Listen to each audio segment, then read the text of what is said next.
Oke, selamat siang teman-teman semuanya. Terima kasih telah menyempatkan waktunya untuk bergabung di acara webinar Fasih. Pada siang hari ini kita akan melaksanakan kegiatan webinar yang berjudul tentang kerja training di Jepang. Nah, webinar kali ini diselenggarakan dalam bentuk kerjasama antara Fasih dengan LPKS Putra Nusantara dan Coding First. Nah, tanpa berlama-lama, mungkin kita bisa langsung memulai untuk kegiatan webinar ini.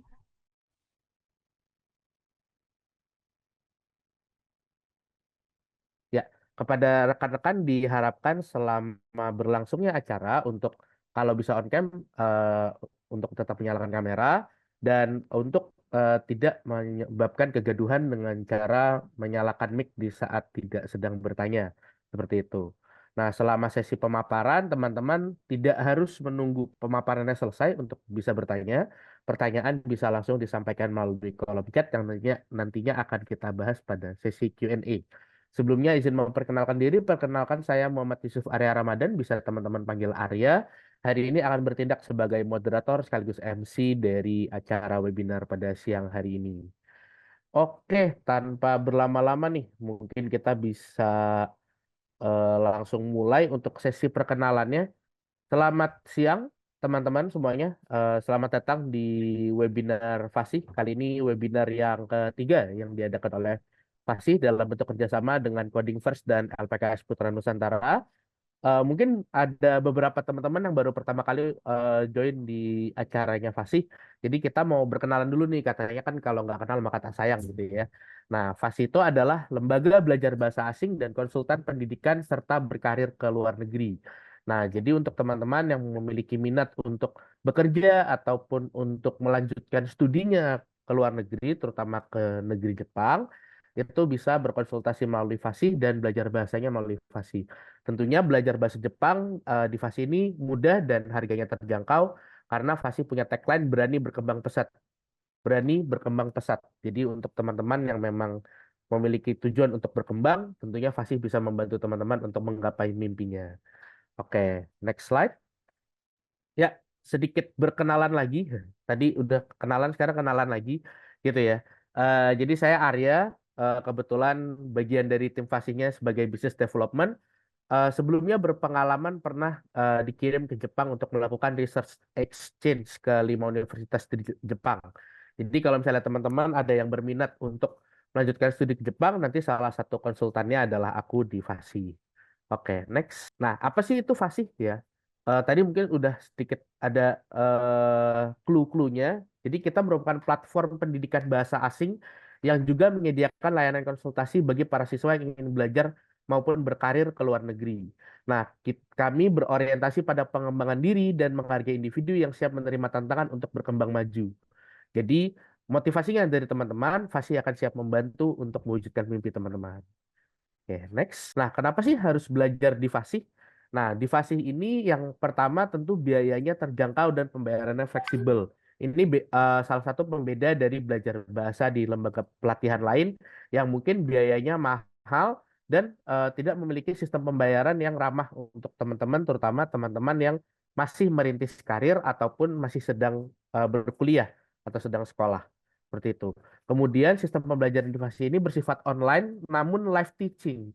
Jadi bukan menggunakan rekaman video, bukan dengan teman-teman hanya membaca buku, tapi tentunya akan dibimbing oleh sensei-sensei yang sudah tersertifikasi di Fasi.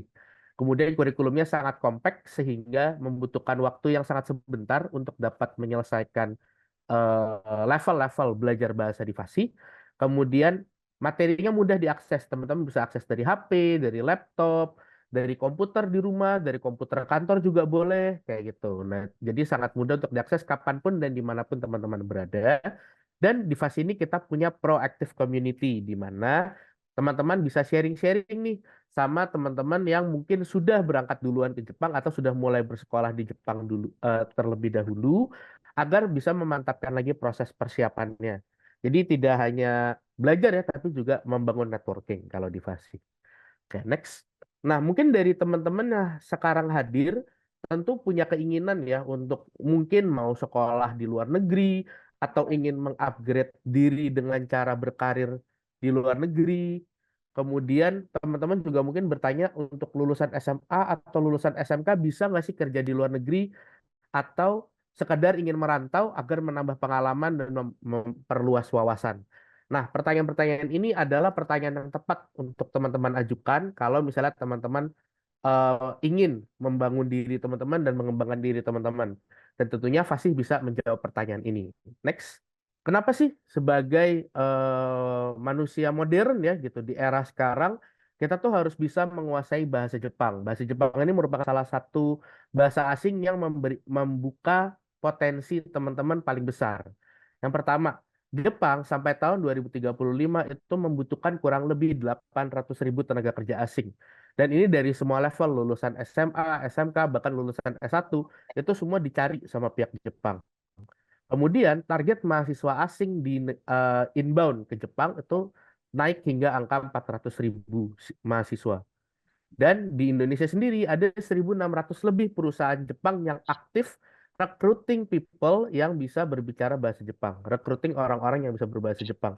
Jadi bahasa Jepang ini membuka banyak sekali potensi bagi teman-teman dan membuka banyak banget peluang bagi teman-teman. Tidak hanya untuk bekerja tetapi juga untuk membangun dan mengembangkan diri teman-teman. Next. Dan tentunya angka ini nggak ngarang ya teman-teman. Jadi timnya Fasi ini nggak cuman, oh kita bikin angka yang gede-gede yuk gitu. Nah nggak gitu ya. Jadi memang artikel-artikel berita pun press release yang telah dikeluarkan oleh pemerintah Jepang itu memang mendukung statement tadi gitu. Oke, next. Nah, terkait tentang bagaimana caranya bekerja ke Jepang dan bagaimana Fasih bisa membantunya, rekan saya Mas Deril akan mempresentasikan bagian tersebut. Dipersilakan Mas Deril.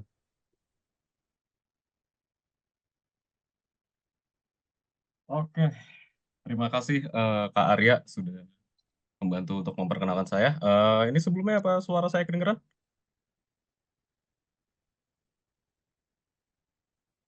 Kedengeran ya? Oke, aman. Ya, Kalau aman. gitu. Oke, teman-teman perkenalkan saya Daryl Sesandrio Akbar, biasa dipanggil Daryl. Di sini saya bertindak sebagai Managing Director dari Fasih.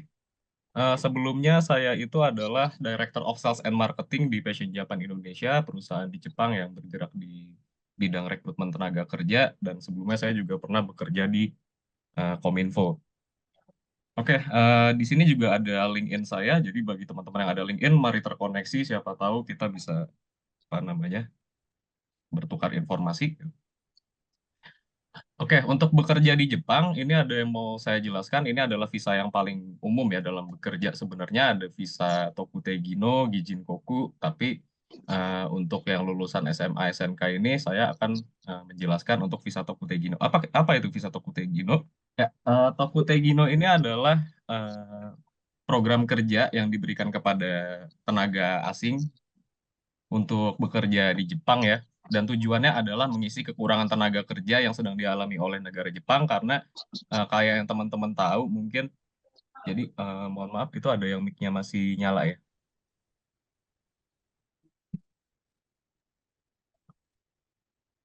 Boleh dong minta tolong mic-nya dimatiin dulu soalnya tadi saya dengar suara saya ketiban.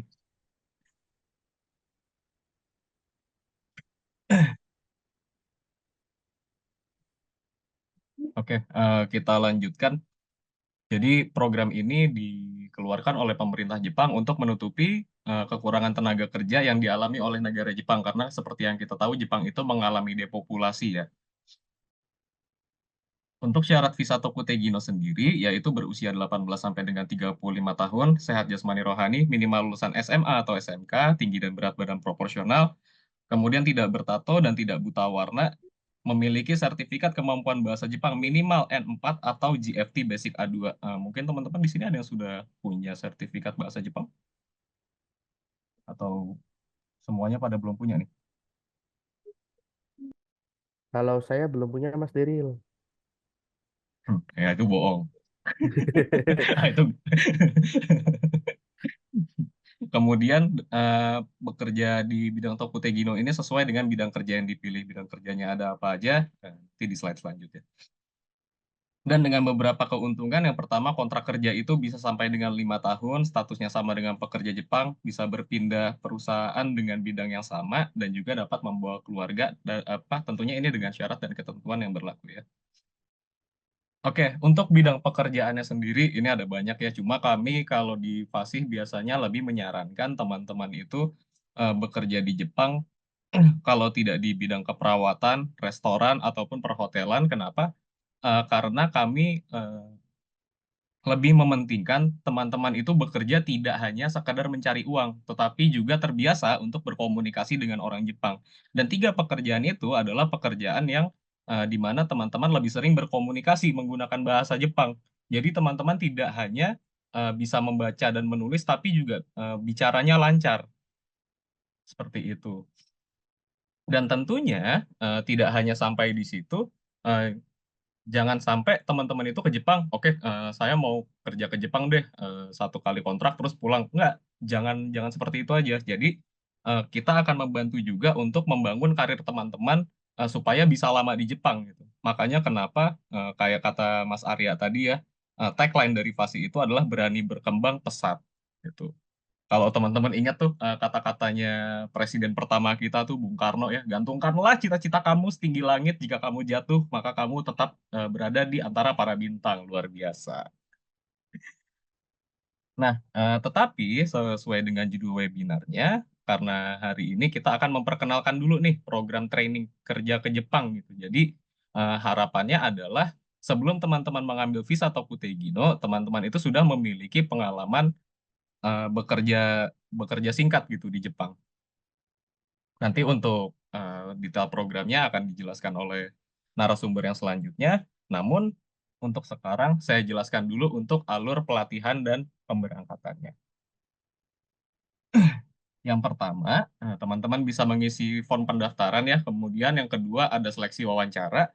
Seleksi wawancara ini kenapa dibutuhkan? Karena apa namanya, mungkin dari teman-teman memang ada yang sangat ingin bekerja ke Jepang, tapi kita juga mau tahu apa motivasi teman-teman itu ingin bekerja ke Jepang gitu. Apakah teman-teman akan serius pada saat mengambil kelas di Fasih, dan apakah teman-teman juga serius pada saat menjalani pekerjaan gitu. Dan ini penting karena kayak yang kita tahu ya, belajar bahasa Jepang itu kita benar-benar belajar sesuatu yang baru, kita belajar huruf baru, kita belajar pola kalimat yang baru.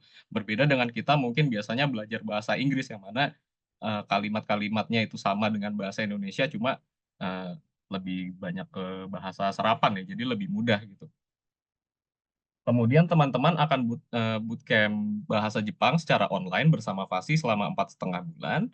Kemudian camp persiapan pemberangkatan ini selama 1 bulan. Jadi kalau teman-teman tahu Kampung Inggris ya, jadi dari Fasi Coding First dan LPKS Putra Nusantara Purwokerto ini juga bekerja sama untuk membuat yang namanya Kampung Jepang.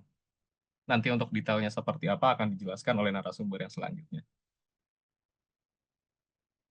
Dan kemudian juga ada medical check up, pembuatan paspor, pengurusan visa, kemudian training kerja di Jepang. Ini berarti teman-teman sudah sampai di Jepang, sudah menjalankan training. Dan pada saat teman-teman itu berada di Jepang, teman-teman juga masih mengambil sudah satu paket ya. Jadi ada kelas SSW gitu. Kelas SSW ini yang untuk nanti teman-teman bekerja di bidang Tokutegino. Seperti itu. Harapannya di Jepang nanti teman-teman itu bisa mengambil ujian SSW dan juga ujian JLPT langsung di Jepang. Karena ketersediaan kuota yang lebih banyak dibandingkan teman-teman itu ujian di Indonesia. Baru kemudian teman-teman akan pulang ke Indonesia dan dari tim Fasih, Coding First, dan juga LPKS Putra Nusantara Purwokerto akan membantu lagi teman-teman untuk melamar kerja lagi di Jepang di bidang Tokutegino. Seperti itu. Oke, mungkin sekian dari saya. Untuk selanjutnya saya kembalikan lagi ke moderator. Oke, terima kasih Mas Daryl atas pemaparannya. Jadi kurang lebih seperti itu ya teman-teman untuk training kerja di Jepang alurnya seperti tadi. Nah, berikutnya kita akan ada penjelasan lebih lanjut nih dari salah satu pembicara kita hari ini juga yaitu Mas Alvin Moryogani terkait tentang apa sih itu program training kerja ke Jepang dan kenapa teman-teman harus mengambil program trainingnya. Kepada Mas Alvin, tempat dan waktu dipersilakan. Ya, halo, terima kasih Mas. Kedengeran suara saya? Jelas, Mas. Oke. Ya, langsung aja nih Mas, berarti. Ya, Oke ya, perkenalkan nama saya Alvin. Sekarang saya berpusat di Purwokerto. Sekarang saya CEO dari Coding First. Sebelumnya saya kuliah dari D3 ya, D3 S1, S2 di Jepang ya. Oke, mungkin next. Ya, saya seperti yang tadi saya bilang dari Purwokerto, sempat kuliah setahun di ITB, habis itu saya D3, S1, S2, dapat beasiswa juga dari Jepang, habis itu saya kerja di Jepang, di perusahaan manufaktur, IT, terus crowdfunding, terus 2019 ya, 5 tahun lalu saya balik ke Indonesia, saat ini membangun Coding First Purwokerto. Dan saat ini sekarang juga saya sebagai head di education di komunitas alumni Jepang Indonesia Kaji. Kebetulan mungkin kalau yang senang di Jepangan ya, hari ini sama besok ada Sakura Matsuri di Jababeka ya. Mungkin kalau yang dekat tempat tinggalnya bisa mampir di situ. Oke, next. Nah, kalau Coding First sendiri ini sih sebenarnya yang saya bikin dari tahun 2022 ya. Terus ini Coding First itu sekolah coding pertama di Purwokerto untuk anak ya targetnya. Karena kebetulan pengalaman untuk anak saya sendiri ya, karena pindah dari Jepang ke Jakarta terus ke Purwokerto itu masih banyak yang ketinggalan lah. Makanya kita juga memprovide ekstrakurikuler ke SD, SMP, SMA. Oke, next. Nah, ini sih mungkin ya tentang isi ya, inti dari webinar kita kali ini ya. Kenapa sih kita kerjasama juga dengan LPKS Putra Nusantara ya? Karena domisilinya juga Cilacap, dekat dengan Purwokerto, terus juga mereka udah merangkatkan lebih dari 100 peserta ya dengan program pembelajaran 3 bulan gitu di Jepang sendiri. Oke, next. Ya, dan yang seperti tadi Mas Deril juga bilang ya, kita lagi mau coba nih bikin kampung Jepang pertama di Purwokerto nih. Dan semoga ya sebelum tadi dibilang ya, perangkat on job training gitu loh kita bilangnya, itu language juga, itu kita juga bekerjasama dengan LPKS Putra Nusantara ya, buat membuat satu tempat biar sebelum berangkat itu di training di situ cara kerjanya, budayanya, terus juga sebenarnya ya bahasa Jepangnya dalam pekerjaan ya. Mungkin kan kalau teman-teman nih nanti belajar bahasa Jepang itu kan masih benar-benar dari buku aja ya, textbook. Terus gimana sih ini dipakai kerjaan? Nah, ini benar-benar kenapa ya saya juga sekarang coding first banyak klien dari Jepang sebenarnya, terutama dari bidang IT gitu loh. Jadi kita menerima ya software development dari perusahaan Jepang, terus juga kadang kita ada tamu dari Jepang. Makanya ya di sini sih pusatnya. Jadi selama 2 minggu ini ya, nanti di sini akan di training yang tadi Mas Jerry bilang juga untuk ya gimana sih ya berkomunikasi tapi dalam pekerjaan dalam bahasa Jepang gitu. Oke, next. Yap, nah ini pelatihan 2 minggunya itu penilaian terakhir sebenarnya untuk seleksi dari LPKS Putra Nusantara ini, dan ya di sini kerjasama dengan Coding First. Pelatihan itu 2 minggu asrama, mungkin biayanya juga nanti bakal dijelaskan lagi di belakang gitu ya. Ini untuk per kuotanya per 6 orang gitu di sini. Dan ya itu yang tadi saya bilang, ini kita ada 8 kriteria penilaian untuk istilahnya bagaimana sih ya anak ini bakal bekerja nantinya di sana. Karena saya juga selama ini sering dapat ya istilahnya ya masukan ya dari LPKS Putra Nusantara sendiri, beberapa ya muridnya itu sering terlambat, terus juga kadang bolos, terus juga nggak kontak gitu loh, terus juga istilahnya tidak aktif ya dalam arti, dan juga tidak responsif gitu loh, dan nggak tanya kalau ada masalah, dan juga istilahnya kalau ditanyain juga, loh kenapa ini nggak istilahnya lapor ke atasan kamu atau yang ada di sana gitu, terus juga kenapa temanmu nggak masuk kok dibiarin aja, padahal kan mereka tinggal serumah gitu sebenarnya itu. Begitu sih. Oke, jadi ya kalau mungkin ada juga poin-poin yang kita tidak bisa tolerir seperti yang merokok di dalam rumah gitu kan, di dalam asrama, terus juga bawa minuman keras, terus juga pergi keluar area tanpa izin gitu. Oke, next. Nah, terus mungkin teman-teman juga nanti di mana sih tempatnya gitu loh, atau kerjanya seperti apa sih trainingnya di Jepang itu 3 bulan? Apakah istilahnya di tempatnya ada gambar foto-fotonya ada, dan kebetulan nanti juga ada mungkin udah hadir atau belum Mas Edi yang bakal menceritakan ya apa sih yang istilahnya dilakukan, terus juga gimana pengalamannya gitu loh. Kalau saya sendiri juga belum pernah ke semua tempat ini, tapi beberapa udah saya tempat kunjungi juga sebenarnya sebagai partner kita juga untuk di Jepang. Ada di airport, ya recycle company, terus juga di ski resort, terus juga di restoran. Yang di ski resort bisa main ski ya sepuasnya pada saat libur. Oke, gitu aja sih Mas. Oke, baik, luar biasa sekali. Terima kasih Mas Alvin atas pemaparannya. Jadi mungkin untuk merangkum sedikit ya sebelum kita masuk ke daging utamanya nih yang ditunggu sama teman-teman untuk ngobrol sama Mas Edi, yaitu alumni kita yang sudah berangkat ke Jepang dan lagi menjalani program training di sana.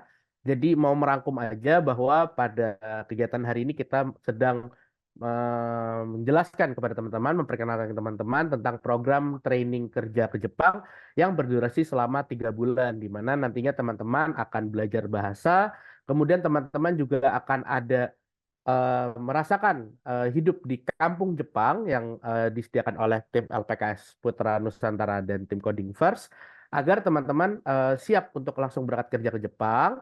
Kemudian teman-teman akan menjalani training di sana sekaligus langsung mengambil kelas SSW, sehingga teman-teman bisa mengambil sertifikat bahasa dan sertifikat SSW-nya langsung di Jepangnya. Kenapa Kak harus di Jepangnya? Karena nanti di Jepangnya itu kuotanya lebih banyak dan pilihan SSW-nya juga lebih beragam. Seperti itu. Oke, tanpa berlama-lama mungkin mau menyapa Mas Edinya terlebih dahulu. Selamat siang Mas Edi. Oh, ini baru bergabung lagi Mas Edinya. Ya. Oke, halo, selamat siang Mas Edi. Siang, Pak. Oke, halo Mas. Oh, kameranya miring Mas. Nggak bisa di rotate dulu. Oh iya. Nah, Oke. iya, oke ini sudah benar kameranya. Oke, mau menyapa dulu nih, Mas Edi. Selamat. Kalau di Jepang ini udah sore ya. Selamat sore, Mas Edi. Iya. Sore. Iya, apa kabar nih, Mas? Alhamdulillah baik. Agak capek baru pulang. Oh, baru pulang kerja. Oke. Iya. Nah, jadi teman-teman ini adalah Mas Edi Saputro. Beliau adalah alumni serta training LPKS Putra Nusantara yang sekarang lagi di Jepang, lagi menjalani program trainingnya. Nah, mungkin tanpa berlama-lama ya, Mas, mungkin boleh perkenalan dulu tentang Mas Edi dulu sekolah di mana, terus sekarang di Jepang sedang menjalani program training apa nih, Mas? Ya. Assalamualaikum warahmatullahi wabarakatuh. Perkenalkan, nama saya Edi Saputro. Saya lahir di Cilacap, Jawa Tengah. Lalu saya asal sekolah SMK Tamtama 2 Sidarja, lulusan tahun 2001. Terus sekarang saya sedang tinggal di Jepang, khususnya di daerah Hokkaido. Sedang menjalani program internship selama 3 bulan. Terima kasih. Terima Oke, kasih. nah internshipnya di bidang apa nih, Mas? Kalau yang sekarang di restoran. Oh, di bidang restoran ya. Oke, nah mungkin sambil jalan aja nih Mas ya kita bentuknya talk show tanya-tanya gitu ya.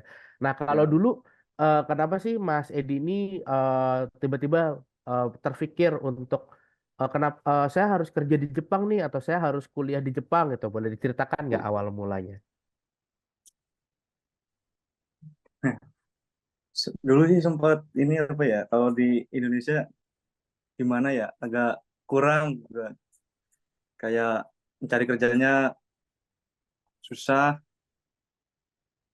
Terus, jadi ada kepikiran buat belajar bahasa ke Jepang.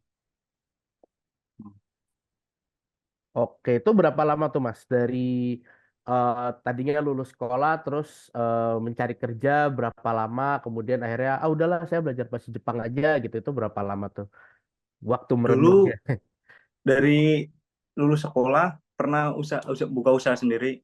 Terus sampai berapa tahun ya? Sekitar 2 tahunan lah. Terus akhirnya memilih buat masuk ke LPK. Oke, belajar bahasa Jepangnya berarti pas awal masuk itu bener-bener nggak bisa tuh Mas ya?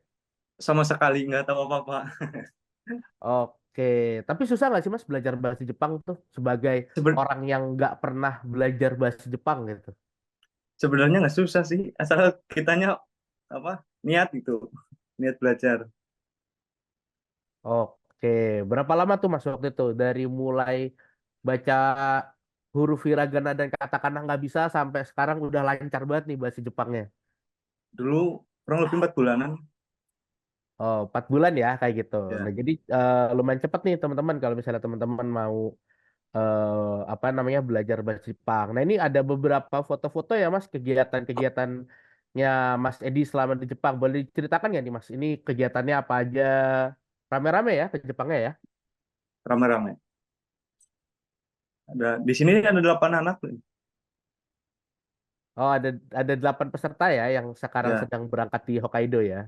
ya, Oke, baik. Nah, ini ada beberapa foto kegiatan teman-teman dari alumni LPKS Putra Nusantara yang ada di Jepang ketika sedang menjalani program training. Jadi nggak di sana nggak juga cuman kerja kerja kerja terus gitu ya Mas ya, masih ada ya. senang-senangnya gitu ya.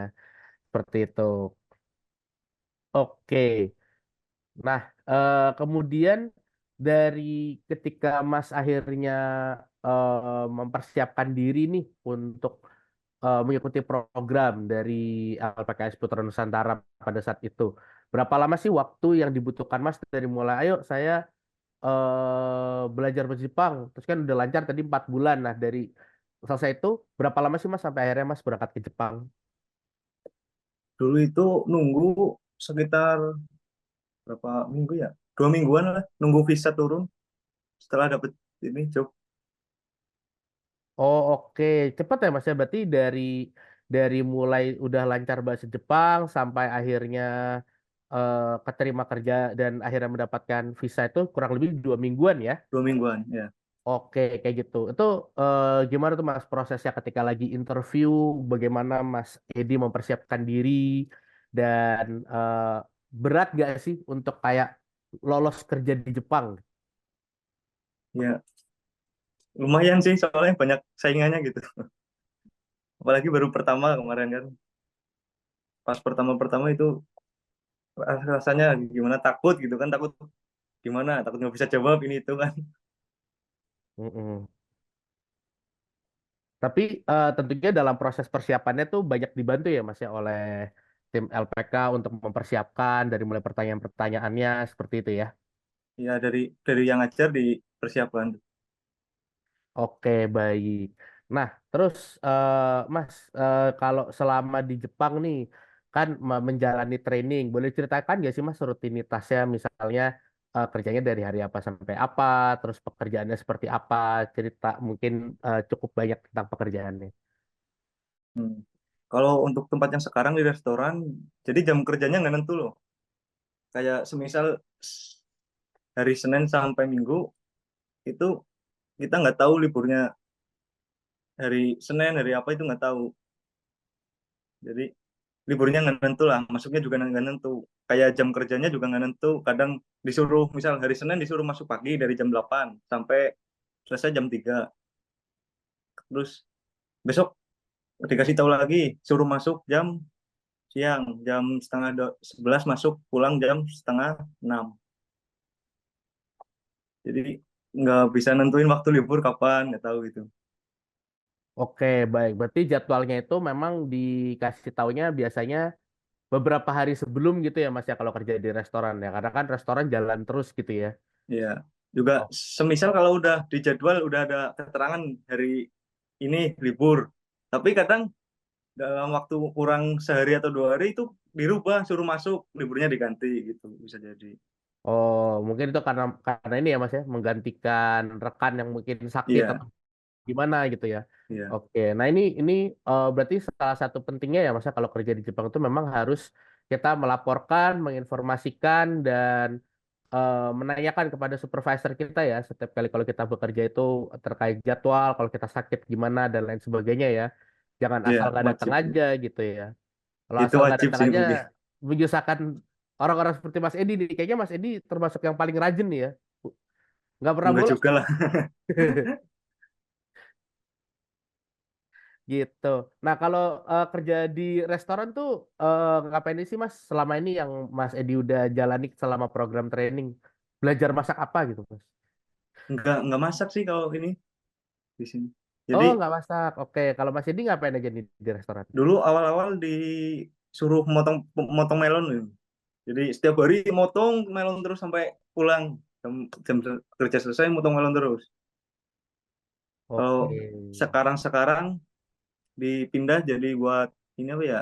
Kayak mandu di tempat makannya. Misalkan ada pengunjung datang satu rombongan ini.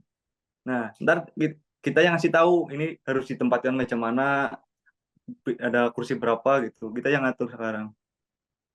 Oke, baik. Berarti memang kalau pas awal-awal karena ketemunya sama Melon kan nggak perlu ngomong bahasa Jepang ya maksudnya, tapi Iya, sekarang karena memandu tamu jadi udah pasti bahasa Jepangnya harus lancar banget gitu ya. iya, Seperti lumayan. itu. Tapi Ya, lebih sering ketemu sama tamu Indonesia apa tamu Jepang nih Mas di sana? kalau di sini rata-rata tamunya dari apa? Cina, Oh, terus Thailand sama Korea. Kalau Indonesia jarang, kadang seminggu sekali kayak tuh. oh seperti itu. Jadi justru malah banyak turis dari China, Korea, Thailand gitu ya. Nah itu Ya, jadi kendala bahasa lagi nggak sih tuh Mas? Karena kan mereka belum tentu bisa bahasa Jepang. nggak nggak begitu jadi kendala sih. Soalnya kan setiap rombongan itu ada gaturnya gini, yang Oh, yang oh. mengerti bahasa Jepang.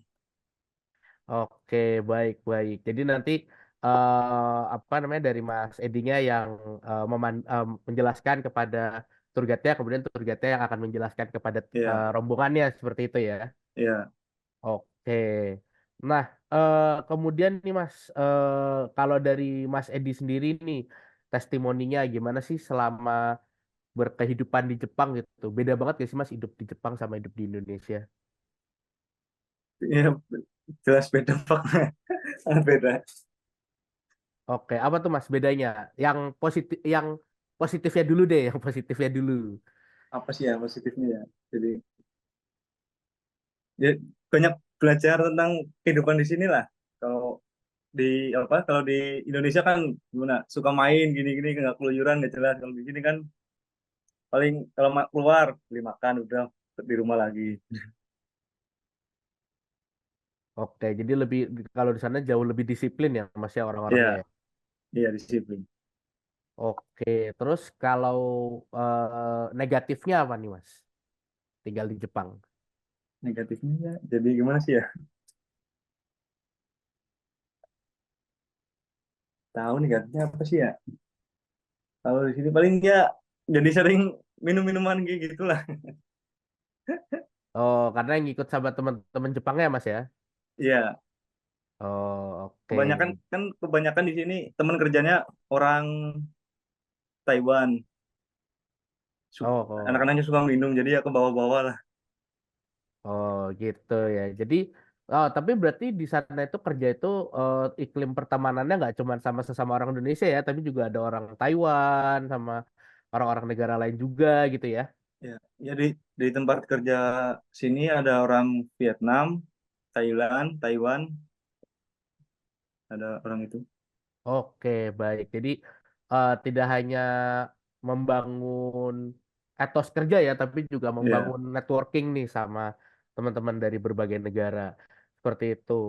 Oke, nah kalau dari Mas Edi nih, eh, kenapa sih Mas, kalau misalnya ada orang nanya ke Mas Edi gitu, kenapa sih Mas saya harus kerja ke Jepang gitu? Kenapa nggak di Indonesia aja gitu? Kalau dari Mas Edi gimana? ya mungkin sebenarnya saya cuma pengen nyari pengalaman gitu. Gimana cara apa rasanya kerja di luar negeri gitu kan? Karena di Indonesia kan nyari kerja susah, apalagi kayak gajinya lah agak kurang.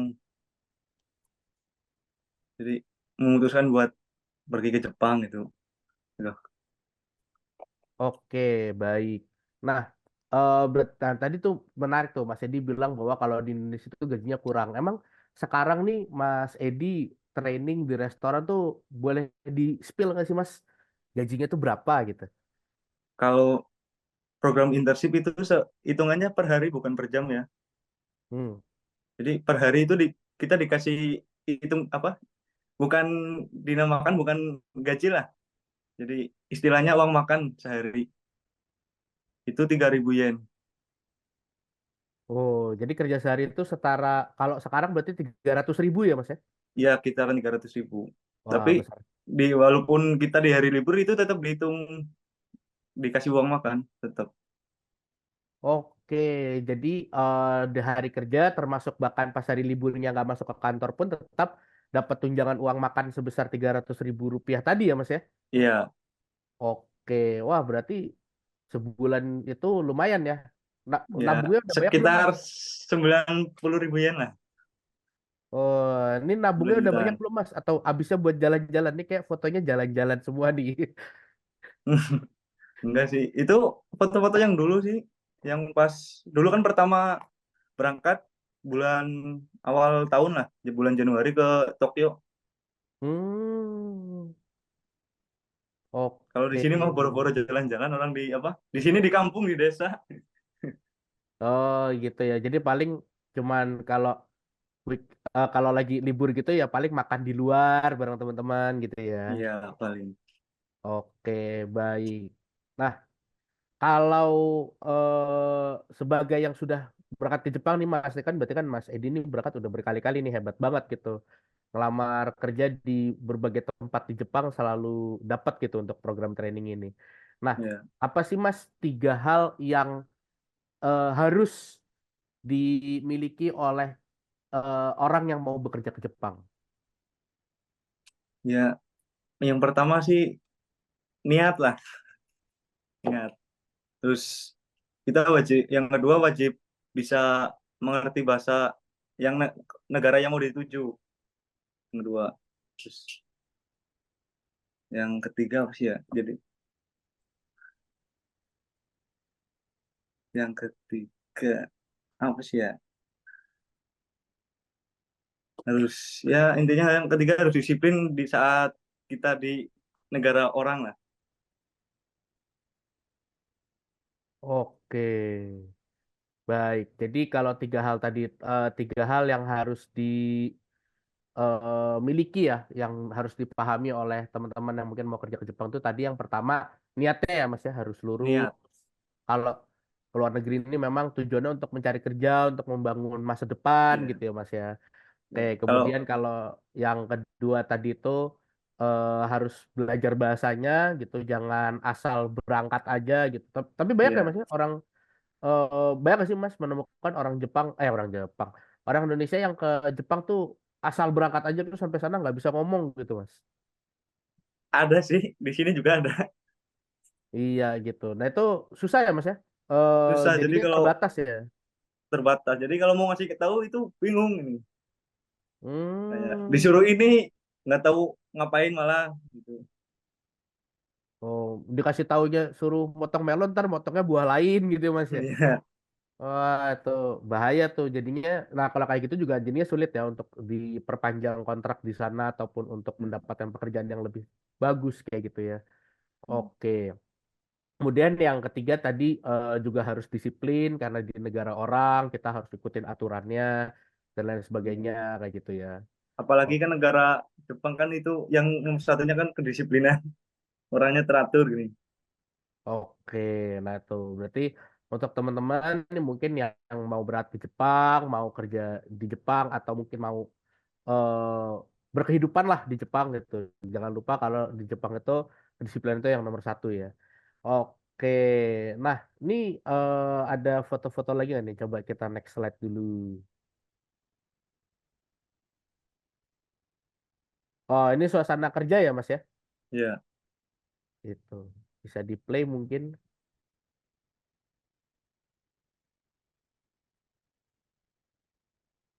Oh, suaranya nggak masuk.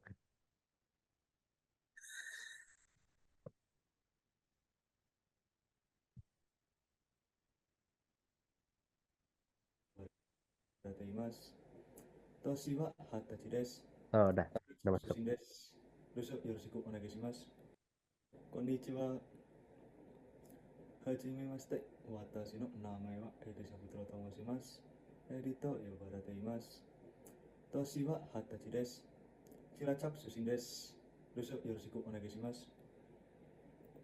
Perkenalkan, nama saya Edi Sabutro, bisa dipanggil Edi. Umur saya sekarang 20 tahun. Asal sekolah SMK Tamtama 2 Sidarja, lulusan tahun 2021. Saya tinggal di Cilacap, khususnya di Kecamatan Kedung Reja.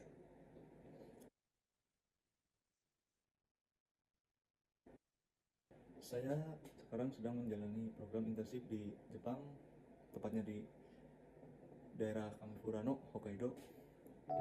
Kegiatan saya setiap hari bangun jam 5 pagi. Lalu membereskan kamar. Setelah itu saya mandi dan dilanjutkan sarapan pagi. Saya pergi ke tempat pelatihan kerja pada pukul 7.45, mengendarai sepeda sekitar 10 menit sampai ke tempat pelatihan kerja.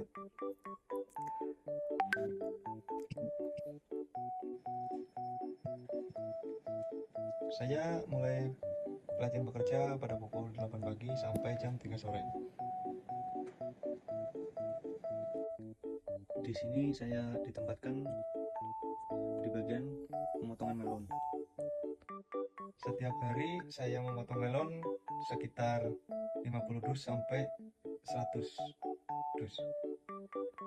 Karena pengunjung per hari kurang lebih 500 sampai 1000 orang yang datang.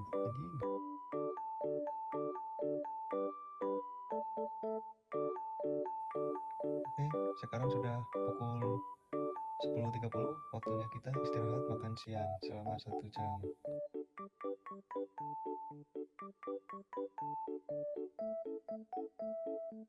Istirahat makan siang selesai, waktunya kita lanjut bekerja lagi. Sampai jam 3 sore kita baru pulang.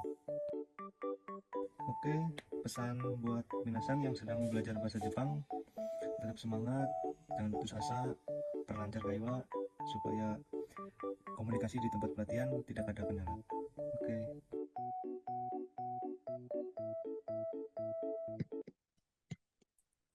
Oke, jadi itu tadi kurang lebih sedikit a day in my life-nya Mas Edi ya. Ya. Gitu. Jadi menyediakan makanan untuk kurang lebih tadi 1000 pengunjung ya Mas ya.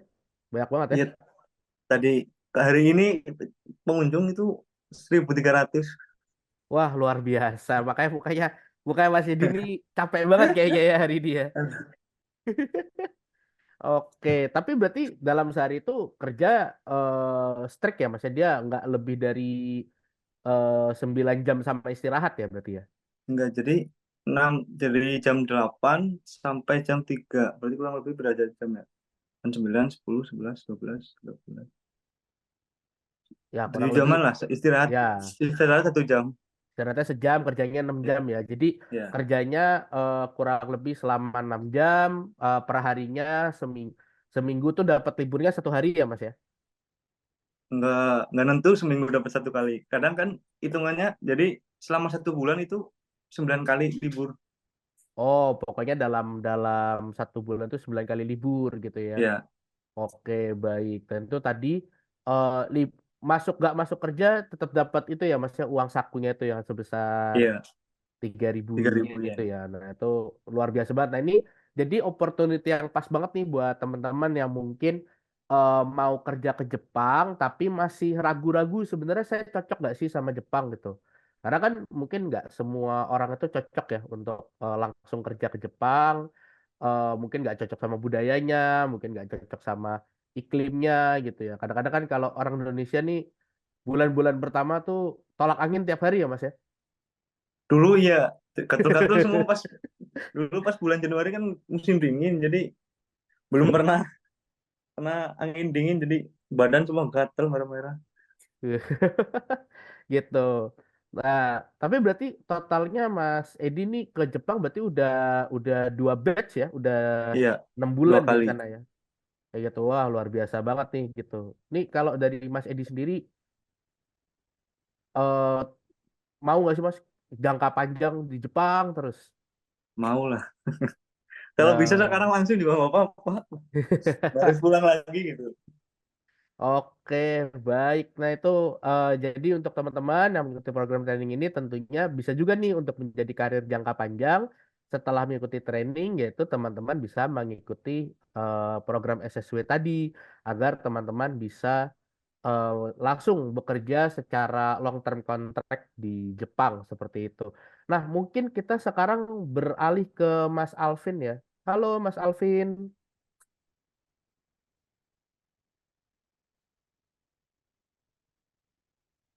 Halo.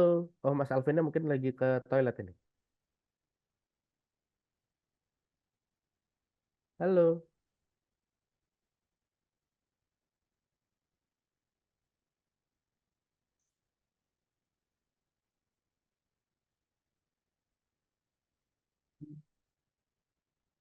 Oke, mungkin Mas Alvinnya lagi ada kendala, jadi kita kembali ke Mas Edi lagi. Tapi berarti dari yang tadinya di bulan Januari itu di bulan Januari itu bidangnya juga sama Mas, restoran atau beda Beda. bidang? Di ini apa? Pabrik daur ulang. Oh, di pabrik daur ulang. Kalau di pabrik daur ulang tuh ngapain aja tuh Mas? Ya, misain ini apa kayak kan itu daur ulang sampah. Mm-mm. Jadi kita tugasnya buat misain kayak kardus, terus plastik sama besi, kayu. Udah, itu cuma bisa pisahin. Oke, baik. Jadi Tapi kan nggak. begitu datang kan satu mobil kan itu tercampur lah. Hmm, Jadi tugasnya kita buat misah-misahin. oke. Tapi kalau di Jepang sistem pemilahan sampahnya udah bagus ya Mas ya? Ya, Kalau di Indonesia kan semua semua dicampur. Kalau ini udah beda-beda ya tiap hari ya. beda, beda. Oke, nah oke ini Mas Alvinnya sudah kembali ke depan layar. Selamat siang Mas Alvin. Ya, siang gimana ya Iya, Mas Arya? oke. Nah mungkin boleh diceritakan nggak sih Mas kelebihannya program training yang 3 bulan ini kan buktinya Mas Edi sampai ketagihan nih, sampai 2 kali berangkat gitu. Nah boleh diceritakan nggak sih apa sih kelebihannya program training ini dibandingkan kalau teman-teman langsung berangkat kerja ke Jepang aja gitu. Ya, mungkin dari sebelum bahas itu mungkin harus bahas visanya dulu ya, Mas. Jadi kan ada beberapa visa juga ya. Kalau mau ke Jepang, mungkin yang sering teman-teman dengar tuh yang magang ya. Kita bilang kalau bahasa Jepang Ginojishu. Nah, itu kan emang ya harus nunggunya lama. Mungkin itu nggak ada requirement-nya lebih. Paling gampang lah kita bilangnya. Dan juga bisa kerjanya lama lah. Mungkin di 3 tahun, 5 tahun. Nah, tapi kebalikannya. Jadi kayak tadi Mas Arya bilang tuh. Kan belum tentu cocok juga ya dengan kerjaannya. Ya udah pengen pergi ke Jepang. Tiba-tiba ternyata, aduh nggak cocok iklimnya gitu kan. Makanannya kayaknya walaupun makanannya enak ya. Kalau makanan Jepang ya mungkin dibanding yang ke Korea atau yang ke istilahnya Eropa itu lebih enak lah Jepang jauh. Nah, tapi kan ya itu buat ngetes lah. 3 bulan, oh cocok nih kerja di Jepang ya putihnya Edi juga ketagihan gitu lah. Arti ya kedepannya harapannya kalau dari 3 bulan ini bisa langsung nanti ke yang jangka panjang yang tadi Mas bilang juga itu SSW kan ya tesnya nah, dan bidangnya apa nih gitu kan. Karena kan kalau Ginojitsu nggak bisa milih ya Mas. Dalam arti mungkin bisa milih ya tapi ya banyak kan mungkin ada konstruksi, ada macam-macam lah istilahnya. Kalau Tokyo Gino itu kita bisa milih sendiri sesuai yang kita mau dan yang kita mau pelajari gitu dalam arti. Itu sih Mas. Dan juga ya kalau mungkin nanti juga tanya aja Mas Edi Lip, dari semuanya udah ditanggung sama perusahaan ya, dari pesawat, terus juga dari istilahnya tempat tinggal. Jadi tinggal ya datang, terus ya siapin visa mungkin lah awalnya, terus ya mungkin dari situ ya udah tinggal bisa jalan gitu sih Mas. Oke, jadi memang kalau untuk program training ini eh, semua semua sudah ditanggung ya sama perusahaan penerima ya Mas Alvin, tiket pesawat, tempat tinggal. Tadi juga ada di videonya Mas ini dapat makan siang juga ya. Itu dapat Ya itu makan. tergantung tempat makanya mungkin ada yang dapat makan siang, ada yang mungkin dapat full malah. Kalau di tempat ski dapat dari pagi, siang, malam dan juga bebas main ski gitu loh. Mungkin tapi Wah, tunjangannya agak beda ya. Kalau nggak salah tergantung antara yang 2.000 tadi sampai 3.000 yen gitu. Karena kan ini bukan kerja ya sebenarnya saya juga mungkin tetapkan lagi ini lebih ke on the job language training lah kalau dalam arti kita bilang.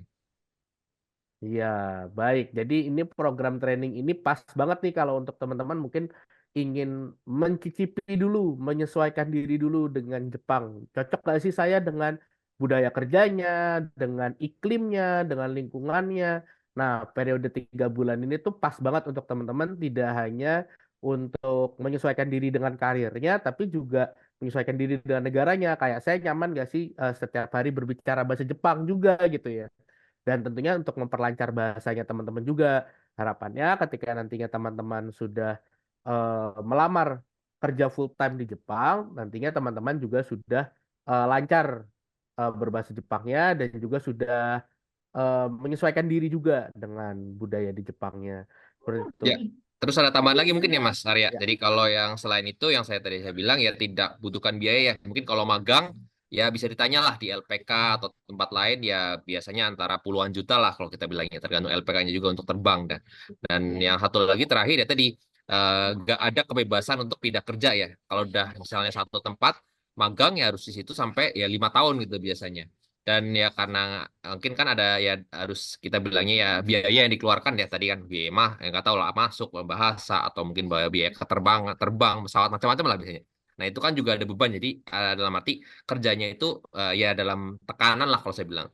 Kalau kayak Mas Edi kan kayaknya kerjanya happy-happy aja itu makanya datang lagi terus. Tapi makanya jangan terlalu happy. Saya juga bilang, ayo harus belajar SSW gitu. Gimana nih nextnya? Kamu mau ya itu kayak tadi saya step selanjutnya gimana nih? Jangan 3 bulan setahun 2 kali bolak-balik senang jangan. Jadi kalau kamu senang, ayo lanjutnya apa nih? Nah itu SSW-nya mau hotel atau mau istilahnya ya bandara atau mau ya kayak tadi restoran nih kayaknya mau coba restoran sushi gitu kan. Pengen makan sushi yang banyak di restoran sushi juga bisa gitu loh. Jadi macam-macam. Jadi itu ya itu next stepnya itu harus ambil SSW. Nah itu kan ya bisa belajar sendiri lah, belajar mandiri. Nah keuntungannya 3 bulan itu juga yang terakhir nih Mas. Jadi tes di Jepang yang saya bilang tuh nanti kalau bisa. Karena kan tadi Mas Arya bilang ya, kalau di Indonesia, aduh ribet, jauh, terus juga mungkin ya, karena kan mungkin tempatnya Mas Edi juga di Cilacap ya, harus ke Jakarta juga gitu loh. Kalau di Jepang kan emang mumpung di Jepang ya, jadi sekalian tes, nanti tinggal ya komunikasi sama istilahnya tempat ya internshipnya lah, tempat magangnya yang di Jepang itu yang 3 bulan, untuk dapat ya keringanan lah. Saya mau tes nih tanggal mungkin 11 gitu kan, September, tolong dong istilahnya minta libur hari itu gitu. Seperti itu sih Mas. Iya, apalagi tadi kalau dari ceritanya Mas Edi juga dalam sebulan tuh liburnya 9 hari ya, itu lebih banyak daripada Indonesia tuh. Kalau di Indonesia libur 4 hari sebulan belum tentu dapat kadang-kadang ya kan, kayak gitu. Kadang Jadi sebulan 2 kali. iya makanya, jadi ini banget nih apa udah kerjanya tidak terlalu berat jamnya ya kan, nggak sampai berbelas-belas jam.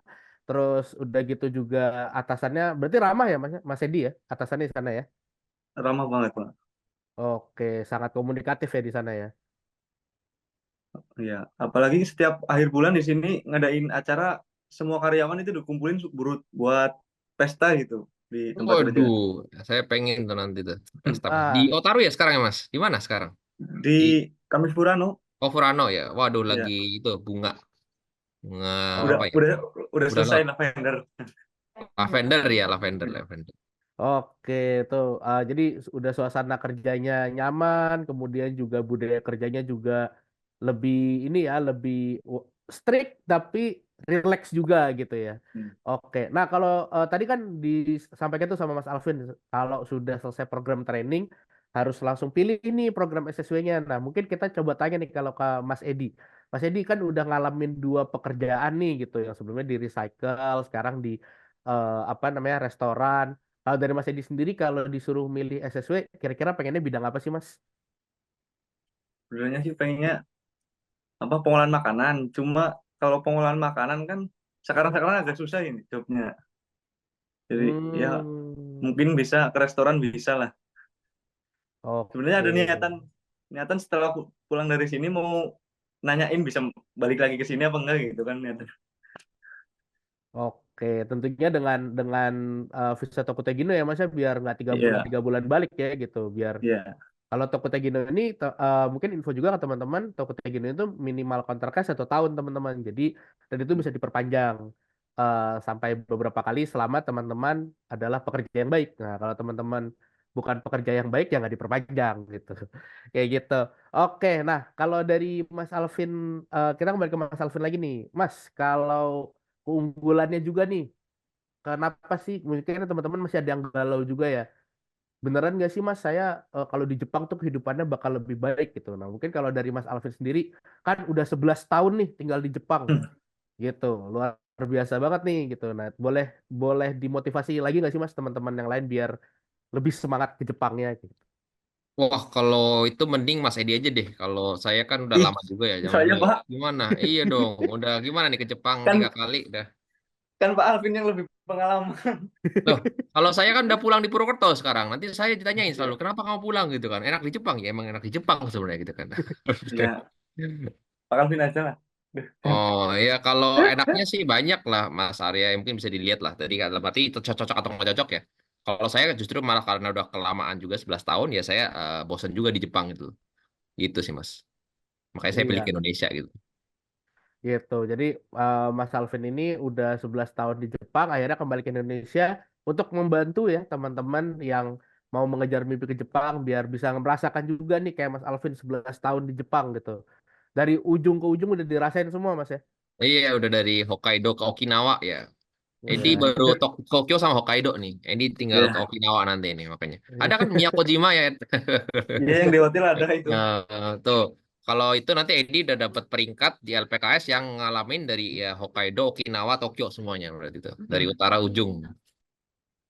Ujung bawah Oh, sampai atas. mantap. Oke nih. Nah, tidak terasa kita sudah ngobrol-ngobrol kurang lebih 1 jam nih. Dan mungkin sekarang saatnya kita membuka sesi tanya jawab kepada rekan-rekan atau kepada teman-teman yang ingin bertanya. Silakan untuk mengajukan pertanyaan ya di kolom chat nanti tentunya dari aku, Mas Edi dan Mas Alvin dan mungkin juga Mas Deril akan membantu menjawab pertanyaan teman-teman. Dan jangan lupa untuk mengisi form absensi yang ada di kolom chat seperti itu. Oke, mungkin teman-teman ada yang masih belum clear juga tentang alurnya atau mungkin tentang belajar bahasa Jepangnya kayak harus selama itu nggak sih Mas gitu. Saya pengennya besok berangkat gitu, misalnya pengennya gitu gitu kan. Nah, kita coba bantu jawab nih dari teman-teman.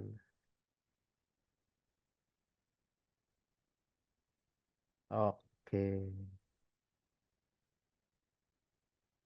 Mas Edi juga kalau mau ngambil minum dulu, mau ke toilet dulu, dipersilakan Mas sambil nunggu pertanyaan dari rekan-rekan. Ya, Oke. Untuk pertanyaan kita tunggu kurang lebih 5 menit ya. Bagi yang mau bertanya. Tidak usah Mungkin malu-malu.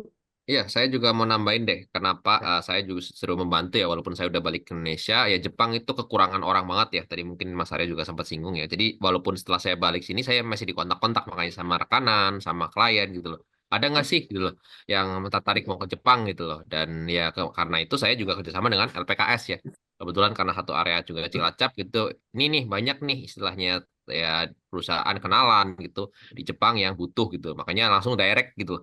Jadi biasanya kan kalau di tempat lain mungkin ya, LPK lain ya itu ada beberapa yang harus dilewatin ya dari ya mungkin kita bilangnya SO, STSK, terus ada Kumiai, itu bahasa-bahasa istilahnya agen-agennya ya di tengah ya. Kalau di sini sih kita karena ya itu LPKS direct dengan langsung ke perusahaannya gitu. Jadi emang ya cepet sih dari situ seleksinya.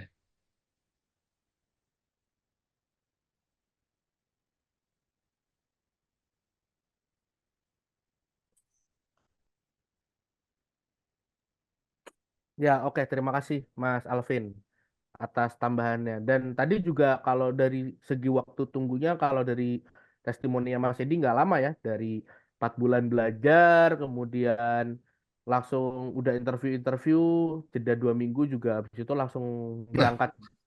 iya Mas Arya, kenapa Mas Edi dikirim 2 kali? Karena nggak ada lagi Mas. Orangnya itu nggak terus ada nanti lagi. tuh.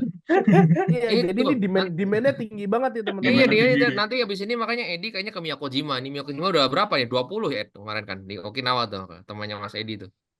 Apa mungkin ada ide-ide yang Orang lain ini? besok Senin juga berangkat lagi nama orang ke Okinawa. Wah tuh Okinawa 6 orang berangkat lagi tuh. Nanti tinggal Mas Edi pulang balik Yang lagi nanti. yang ke Iya, sini 6 orang besok tanggal 11. Oh iya ada lagi tuh. Waduh nambah lagi di Hokkaido. gitu. Tapi berarti di sana nyari teman orang Indonesia nggak susah ya Mas ya? Nengok ketemu Banyak gitu. di sini. Oh, orang Indo lagi gitu kan. Ini di yang di dekat Apato ada orang Jawa Timur di bekerja di peternakan sapi. Ada 15 orang. Oh Ramai 15 banget. orang. Makanya ntar lagi Aduh. kita bikin Mas Edi Kampung Indonesia di balik nanti di Jepang. Kamu Indonesia. Iya, kalau kita bikin Kampung Jepang di Purwokerto, Kampung Indonesia nanti di Jepang nih, Purano, di Eh, Okinawa gitu. ngajarin ini ya Waduh. Mas ya, BIPA ya, bahasa Indonesia penutur asing. Oke, oh ini sudah ada beberapa pertanyaan nih yang masuk. Ada yang dikirim ke kolom chat, ada yang ke direct message juga nggak apa-apa. Mungkin kalau dari panitia juga ada yang terima direct message, boleh tolong disampaikan ya.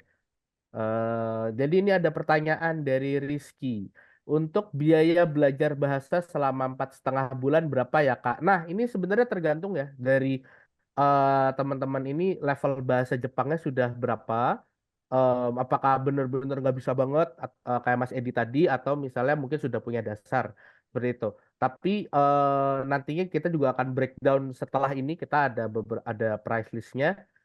Tapi kalau benar-benar dari dasar banget nggak bisa sama sekali, biayanya itu sekitar 4,8 juta, itu sudah mendapatkan kurang lebih 80 pertemuan. Jadi satu pertemuannya itu harganya hanya di 60.000 saja, seperti itu. Dan itu apa namanya, sudah paling murah ya teman-teman untuk sampai di level N4 atau JFT Basic A2, dibandingkan dengan tempat-tempat kursus lainnya kayak yang sebelah itu, yang ruang besar itu. Nah, itu mahal banget itu kelasnya gitu. Dan itu hanya berfokus pada ujiannya saja. Sedangkan kalau di FASI dan di kelas yang kerjasama dengan LPKS Putra Nusantara dan Coding First ini, kita tidak hanya melatih teman-teman untuk bisa mengerjakan soal tes, tapi kita juga melatih teman-teman untuk bisa melakukan percakapan. Dan tentunya nantinya topik percakapannya juga disesuaikan dengan nantinya teman-teman akan training di bidang apa. Kayak gitu. Jadi dapat dipastikan teman-teman bisa lah kayak Mas Edi tadi tuh bikin a day in my life terus perkenalannya pakai bahasa Jepang, itu keren banget tuh.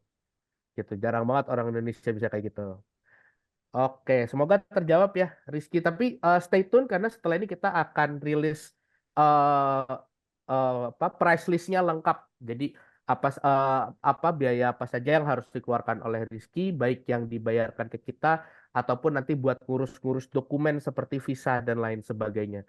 Jadi kita di sini sangat terbuka kepada teman-teman, tidak ada hidden fee, nggak ada uang kaget, nggak ada tahu-tahu biaya platform sekian persen, nggak ada. Kayak gitu. Oke, semoga terjawab Rizky. Terima kasih atas pertanyaannya. Pertanyaan kedua dari Dika. Oke, Mas, saya Dika dari Sukabumi. Salam Mas Dika dari Sukabumi. Saya mau tanya, untuk maksimal belajar bahasa Jepang biasanya berapa lama dan juga apakah dibantu untuk mencari kerjanya? Terima kasih. Oke, terima kasih Mas Dika dari Sukabumi. Jadi untuk belajar bahasa itu tadi ya, kalau untuk benar-benar dari nol, nggak kasarnya kalau ke Jepang buta aksara ya, nggak bisa baca tulisannya gitu. Nah, sampai bisa lancar ngomong kayak Mas Edi tadi itu kurang lebih 4,5 bulan kayak gitu. Sebenarnya 4 bulannya belajar, yang 2 minggunya itu ujian gitu. Hmm. Jadi untuk memastikan bahwa Mas Dika nantinya benar-benar udah bisa apa namanya, baca tulis pakai Jepang, terus mendengarkan dan bercakap menggunakan bahasa Jepang seperti itu. Jadi Eh, oh ya, boleh silakan Mas Derin. tapi ini Kak Arya, yang aku mau tanya juga, mungkin juga teman-teman juga mau tahu nih yang mau ikut program training ini, untuk apa namanya, semangat belajar bahasa Jepang seperti apa sih yang harus kita terapkan supaya apa namanya, kita tuh juga cepat gitu eh, sampai ke Jepangnya gitu untuk bekerja. Seberapa seberapa kita harus struggle, seberapa Oh Mas? ya, oke. Benar. Nah, ini juga belum belum belum ada yang nanya kebetulan ya. Jadi sebenarnya teman-teman, berapa banyak waktu yang harus teman-teman luangkan buat belajar ya? Nanti selama 4 bulan itu, setiap hari dari Senin sampai Jumat teman-teman itu dapat satu sesi. Nah, satu sesi itu teman-teman akan belajar selama 2 jam bersama dengan sensei pengajarnya. Seperti itu. Nah, sensei ini juga sudah bersertifikat N3, bahkan ada yang N2 ya. Jadi dapat dipastikan bahwa kemampuan bahasanya tinggi. Nah, setelah 2 jam teman-teman belajar di kelas, teman-teman bisa mengerjakan tugasnya. Gitu. Jadi ada tugas yang harus teman-teman kerjakan, itu mencakup keempat skill tadi ya. Reading, writing, listening, dan speaking. Itu sudah terangkum di dalam tugasnya, itu juga waktunya kita berikan waktu 2 jam untuk teman-teman mengerjakan tugasnya. Boleh searching-searching internet dulu, boleh sambil mereview lagi rekamannya dan lain sebagainya. Dan teman-teman juga perlu meluangkan waktu lagi, yaitu 2 jam lagi. Yaitu untuk apa? Untuk belajar mandiri, dari mulai mereview PowerPoint yang kita berikan, mereview catatan, hingga kita juga akan memberikan bahan bacaan yang bisa teman-teman baca di setelah kelas. Seperti itu. Jadi totalnya dalam satu sesi itu sebenarnya teman-teman 6 jam belajar. Aduh, tapi kan saya kerja nih Mas dari pagi sampai malam gitu. Nggak kayak Mas Edi ya. Mas Edi pagi sore udah pulang. Kalau kita di Jakarta biasanya nyampe rumah jam 9 malam tuh. Kayak gitu. Nah, gitu kan. Jadi gimana Mas cara saya meluangkan waktunya? Tenang aja. Kelas yang di Fasi itu kelasnya direkam. Jadi teman-teman bisa tonton rekaman. Mungkin kalau ada yang kelewatan dan lain sebagainya, teman-teman bisa tonton lagi. Terus layanan support sensei kita itu berlaku 7 hari seminggu. Jadi teman-teman bisa nanya ke senseinya bahkan di luar kelas. Jadi nggak harus nunggu masuk kelas baru nanya-nanya. Sensei saya kemarin kelewatan ini, sensei saya kemarin kelewatan ini, nggak harus kayak gitu. Jadi di luar kelas misalnya teman-teman eh pede nih kayak, oh saya kayaknya udah bisa nih perkenalan pakai bahasa Jepang. Nah, bisa tuh langsung chat sama senseinya melalui channel komunitas kami di Discord. Sensei, saya mau coba perkenalan diri, terus kirim voice note. Tet. Ya, nanti senseinya akan memberikan feedback ke teman-teman. Kayak gitu. Nah, jadi seberapa besar usaha atau effort yang harus teman-teman luangkan, ya tentunya teman-teman harus belajarnya pertama yang serius ya. Kayak tadi kata Mas Edi, yang pertama niat, yang kedua disiplin. Kayak gitu. Jadwalnya sudah disediakan, materialnya semua sudah disediakan. Yang penting teman-teman cukup apa namanya, cukup mengumpulkan niat yang kuat juga ya gitu. Jadi jangan sampai tengah-tengah kayaknya saya nggak jadi pengen ke Jepang deh gitu. Jangan gitu, jangan gitu. Jadi kalau udah niat ke Jepang dari awal harus kayak niat ke Jepang sampai menginjakkan kaki di bandara sananya harus tetap niat kayak gitu dan disiplin juga sama programnya seperti itu. Jadi kurang lebih dalam seminggu itu 30 jam teman-teman harus meluangkan waktu. Nah, itu bisa dirapel di weekend, bisa jadi kan mungkin Senin sampai Jumat cuma nonton kelas aja, nanti ngerjain tugas sama belajar ulangnya lagi dirapel di weekend. Dan itu juga kembali ke kecepatan belajar teman-teman. Kebetulan mungkin ada beberapa teman-teman yang secara verbal dan linguistik jauh lebih cepat nangkepnya dibanding teman-teman yang lain. Itu nggak masalah. Dan kalau di dalam bahasa Jepang itu biasanya kendala nomor satu itu ngapalin huruf hiragana dan katakana. Jadi kalau misalnya teman-teman dari sekarang udah mulai latihan, mungkin itu juga boleh. Itu akan jauh lebih mempercepat lagi teman-teman dalam proses belajarnya. Seperti itu. Semoga terjawab, Mas Dika dari Sukabumi. Oke. Pertanyaan berikutnya dari Zulhairi Hasibuan. Kalau program training 3 bulan perlu sertifikat JFT atau JLPTK? Nggak perlu. Tidak perlu. Nah, ini juga tadi mungkin lupa yang disampaikan sama Mas Alvin. Jadi keunggulannya program training 3 bulan ini karena teman-teman itu namanya on the job language training. Jadi teman-teman itu memang tidak diharuskan untuk punya sertifikat kayak gitu. Yang penting teman-teman bisa berkomunikasi dengan bahasa Jepang. Broken nggak masalah gitu. Prinsipnya kalau sama kayak bahasa Inggris ya. Jadi kalau bahasa Inggris kalau kita ngomongnya grammarnya berantakan, orang Inggrisnya juga tetap paham kita ngomong apa kayak gitu. Nah, sama. Jadi kalau misalnya di program training ini yang penting teman-teman bisa menyampaikan maksudnya dengan baik, walaupun mungkin grammarnya agak sedikit salah, dan bisa memahami juga maksud dari lawan bicaranya. Seperti itu. Nah, itu nanti dibuktikannya dari apa? Dibuktikannya dari pertama kalau di pas lagi kelas bahasa ketika di fasih itu nantinya teman-teman akan ada ujian kaiwa atau ujian percakapan. Kemudian nanti ketika teman-teman lagi proses karantina di kampung Jepang, teman-teman juga akan diwajibkan untuk sehari-hari berbicara menggunakan bahasa Jepang.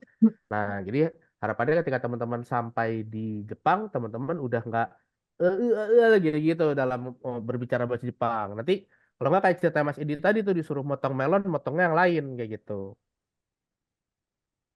Jadi nggak perlu sertifikat bahasa. Nah, nantinya teman-teman bisa mengambil sertifikat ujian sertifikat bahasa dan ujian SSW-nya langsung di Jepang. Kenapa sih ujiannya harus di Jepang? Kenapa nggak di Indonesia? Yang pertama di Indonesia itu kuotanya sangat terbatas gitu dan ujiannya ujian JLPT mungkin bagi teman-teman yang belum tahu itu dibukanya dalam setahun itu cuma 2 kali, hanya di bulan Juni dan di bulan Desember. Itu pun pendaftarannya udah dari sekarang kalau untuk yang bulan Desember. Jadi itu cepet-cepetan tuh teman-teman. Slotnya ada 1.000 ya cuma 1.000 teman-teman bisa ambil. Jadi nggak kayak IELTS yang tiap bulan bisa daftar. Kayak gitu. Sama juga SSW itu juga kuotanya sangat terbatas dan pilihan SSW yang bisa diambil di Indonesia itu juga terbatas. Sehingga kalau teman-teman mengambil tesnya langsung di Jepangnya, teman-teman bisa lebih leluasa, nggak harus kebut-kebutan untuk daftar, tapi tetap diprioritaskan. Jadi kalau udah tanggal pembukaan secepatnya harus daftar kalau nggak ntar kehabisan seperti itu. Jadi nggak perlu sertifikat bahasa dulu. Jadi kalau misalnya dalam proses nanti pelatihan bahasa ternyata teman-teman sudah bisa langsung diberangkatkan pun itu sangat memungkinkan, teman-teman. Jadi mungkin teman-teman belajar nih baru jalan 2 bulan, berarti kan baru selesai level N5 gitu ya. Tapi udah bisa memperkenalkan diri, udah bisa ngobrol dikit-dikit gitu kan, minimal bisa cerita, oh saya umurnya sekian, saya kerjanya ini gitu kan. Nah, jadi kayak berbicara kayak anak kecil lah gitu, kalimatnya sepatah-sepatah gitu. Dan ternyata ada panggilan nih, ada job order yang datang ke teman-teman dan teman-teman ternyata dikatakan lolos. Itu teman-teman akan langsung berangkat. Jadi kita tidak akan bilang teman-teman, oh nggak boleh berangkat karena baru apa belajarnya baru 2 bulan kayak gitu. Jadi teman-teman akan berangkat ketika teman-teman memang sudah diterima kerja. Kayak gitu. Tidak ada batasan harus selesai kelas bahasa dulu baru berangkat atau apa namanya kalau berangkat sebelum kelas bahasanya selesai itu kena penalti nggak gitu. Cuman diharapkan ketika nanti teman-teman udah sampai di Jepang, kelas bahasanya tetap dilanjutkan. Jadi teman-teman tetap bisa menyelesaikan programnya sehingga teman-teman bisa dapat sertifikat JLPT dan atau JFT A2 tadi untuk bahasanya. Seperti itu. Ah, ini juga dijawab nih sama Mas Alvin. Rob ini tidak perlu sertifikat, hanya perlu lolos seleksi training 2 minggu di Kampung Jepang Purwokerto tuh. Jadi pokoknya teman-teman begitu udah apa namanya masuk ke program kita, terus udah dapat panggilan kerja, langsung kita persiapan keberangkatan ya. Keren gitu kayak anak LPDP gitu ya, persiapan keberangkatan gitu ya. Nah itu 2 minggu di Kampung Jepang di Purwokerto itu minimal 2 minggu. Biasanya kalau untuk teman-teman yang kelas bahasa belum selesai, kita akan minta teman-teman untuk setidaknya 4 minggu. Jadi biar kita lebih lancar lagi bahasanya. Baru nanti teman-teman akan berangkat ke Jepang seperti itu. Oke, semoga terjawab Mas Zulkhairi. Kemudian ada Mas Untung Sugiarto. Kak, kalau saya pernah magang dengan kontrak 1 tahun, apakah harus ikut belajar bahasa lagi? Nah, sebenarnya kalau untuk ikut belajar bahasa lagi nggak ada kewajiban ya, karena kan sudah pernah berangkat kontrak ke sana juga. Cuman yang perlu kita tanyakan itu adalah apakah Mas Untung sudah punya sertifikat bahasanya atau belum. Untuk program training 3 bulan ini kan tidak butuh sertifikat sebenarnya. Jadi paling nanti kita akan ketika interview kita akan tes kemampuan eh, berbahasa, kemampuan Kaiwanya. Nah, tadi nyari arti kata Indonesia. Oh, percakapan ya, kemampuan percakapan dari eh, Mas Untung nih kayak gitu. Apakah masih lancar bahasa Jepangnya kayak gitu. Dulu berangkatnya pakai visa magang. Nah, berarti pakai Ginojitsu ya, gitu. Kayak Ginojitsu. Seperti itu. Jadi kalau untuk program 3 bulan ini tidak butuh sertifikat teman-teman. Yang penting punya niat belajar bahasa Jepang dan disiplin kayak gitu. Nah, untuk niat belajar bahasa Jepangnya tentunya apa namanya teman-teman bisa join nanti di Fasih. Jadi ketika teman-teman udah sampai di Jepang pun karena kelasnya online, tentunya teman-teman tetap bisa mengakses kelas-kelas dari Fasih gitu, produk-produk dari Fasih untuk membantu memperlancar juga kayak gitu. Karena kan harapannya setelah teman-teman selesai di program training ini, teman-teman akan lanjut ngambil sertifikat SSW biar bisa kerja long term di Jepang. Jadi ya tentu tadi sudah disampaikan juga oleh Mas Edi kalau kita tidak lancar bahasa Jepangnya ya susah untuk bisa stay di sana kayak gitu. Jadi untuk menjawab pertanyaan Mas Untung, eh, nggak harus ikut belajar bahasanya, tinggal ikut eh, apa alurnya. Tadi alurnya itu kan kita ada pertama ada seleksi interview dulu ya, kita ada seleksi wawancara. Kita akan wawancara Mas Untung dan kita tes lagi bahasa Jepangnya masih lancar atau enggak. Kalau udah masih lancar berarti Mas Untung bisa langsung kita prioritaskan untuk langsung berangkat yang 3 bulan ini. Oke, oke. Dari Desvi, saya dulu magang 3 tahun, nggak punya N4 apa bisa masuk daftar perhotelan dan makanan. Oke, kalau untuk visa Tokutegino sebenarnya mensyaratkan untuk visa Tokuteginonya ya. Kalau untuk program 3 bulan ini nggak butuh N4 kayak gitu. Dan sebenarnya teman-teman akan tetap kita arahkan untuk ngambil ke yang training 3 bulan ini biar apa? Biar ngambil tes SSW dan tes bahasanya langsung di Jepang ya, dengan alasan yang tadi ya gitu. Kuotanya lebih banyak, pilihan bidang kerjanya juga lebih banyak kayak gitu. Dan kalau teman-teman ikut program 3 bulan ini, nantinya teman-teman kan berarti berangkat ke Jepangnya gratis gitu, bukan gratis, dibayar malah bahkan gitu, karena teman-teman dapat uang saku tadi per bulan seperti itu. Nah, jadi kalau untuk SSW-nya tetap harus ngambil, atau visa Tokutegino tetap harus mengambil sertifikat bahasa karena itu persyaratan dari visanya. Tapi kalau untuk program 3 bulannya ini dari em, apa namanya, dari teman-teman nggak perlu ngambil sertifikat bahasa dulu. Jadi untuk kasusnya Kak Desvi ya bisa langsung kita berangkatkan nih. Nah, mantap. Gitu. Ini berarti udah ada 2 orang yang akan menyusul Mas Edi nih. Gitu. Ada Kak Untung dan Kak Desvi. Oke. Ya, ditunggu satu pertanyaan lagi sebelum kita masuk ke sesi menjelaskan tentang paket-paket. Berarti saya bisa ya Sensei berangkat, Alhamdulillah. Bisa. Nanti makanya langsung isi form pendaftaran nantinya sama tim admin kami akan kita apa? Akan kita hubungi gitu. Dan tapi jangan meninggalkan ruangan ini dulu ya. Jangan, oh saya udah bisa berangkat terus langsung keluar dari webinar. Jangan dulu gitu kan. Karena kita akan menjelaskan tentang apa namanya programnya secara detail, teman-teman akan dapat apa dan berapa biaya yang harus teman-teman persiapkan. Itu. Tapi tenang aja, semua biaya kita buka di depan. Jadi tidak ada uang kaget, uang apa tiba-tiba harus bayar sekian puluh juta, gak ada rumah, nggak gitu. Kita di sini eh, perusahaan jujur, walaupun tidak diawasi OJK ya, yang mengawasi Kemendikbud, karena lembaga kursus dan pelatihan seperti itu. Oke, wah saya senang nih semangatnya Kak Untung dan Kak Desvi ini luar biasa nih. Kak Desvi bahkan udah pernah magang 3 tahun. Nah ini mungkin teman-teman yang belum masih ragu-ragu nih tentang berangkat ke Jepang, mungkin boleh tanya nih ke Kak Untung dan Kak Deswi nih, kenapa kok udah kerja di Jepang, magang setahun 3 tahun, pengen lagi balik ke Jepang? Berarti di Jepang ini memang opportunity-nya besar ya, seperti itu. Oke, jika sudah tidak ada pertanyaan lagi, karena saya kerja apa saja di sana, oke Sensei. Wah, karena di sana enak ya kerjanya ya.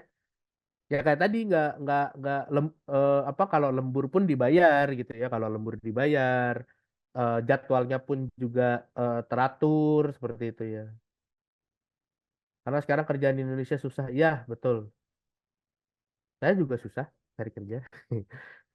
Jadi ikutan curhat tapi nggak apa, saya akan membantu teman-teman untuk bisa mendapatkan karir di Jepang.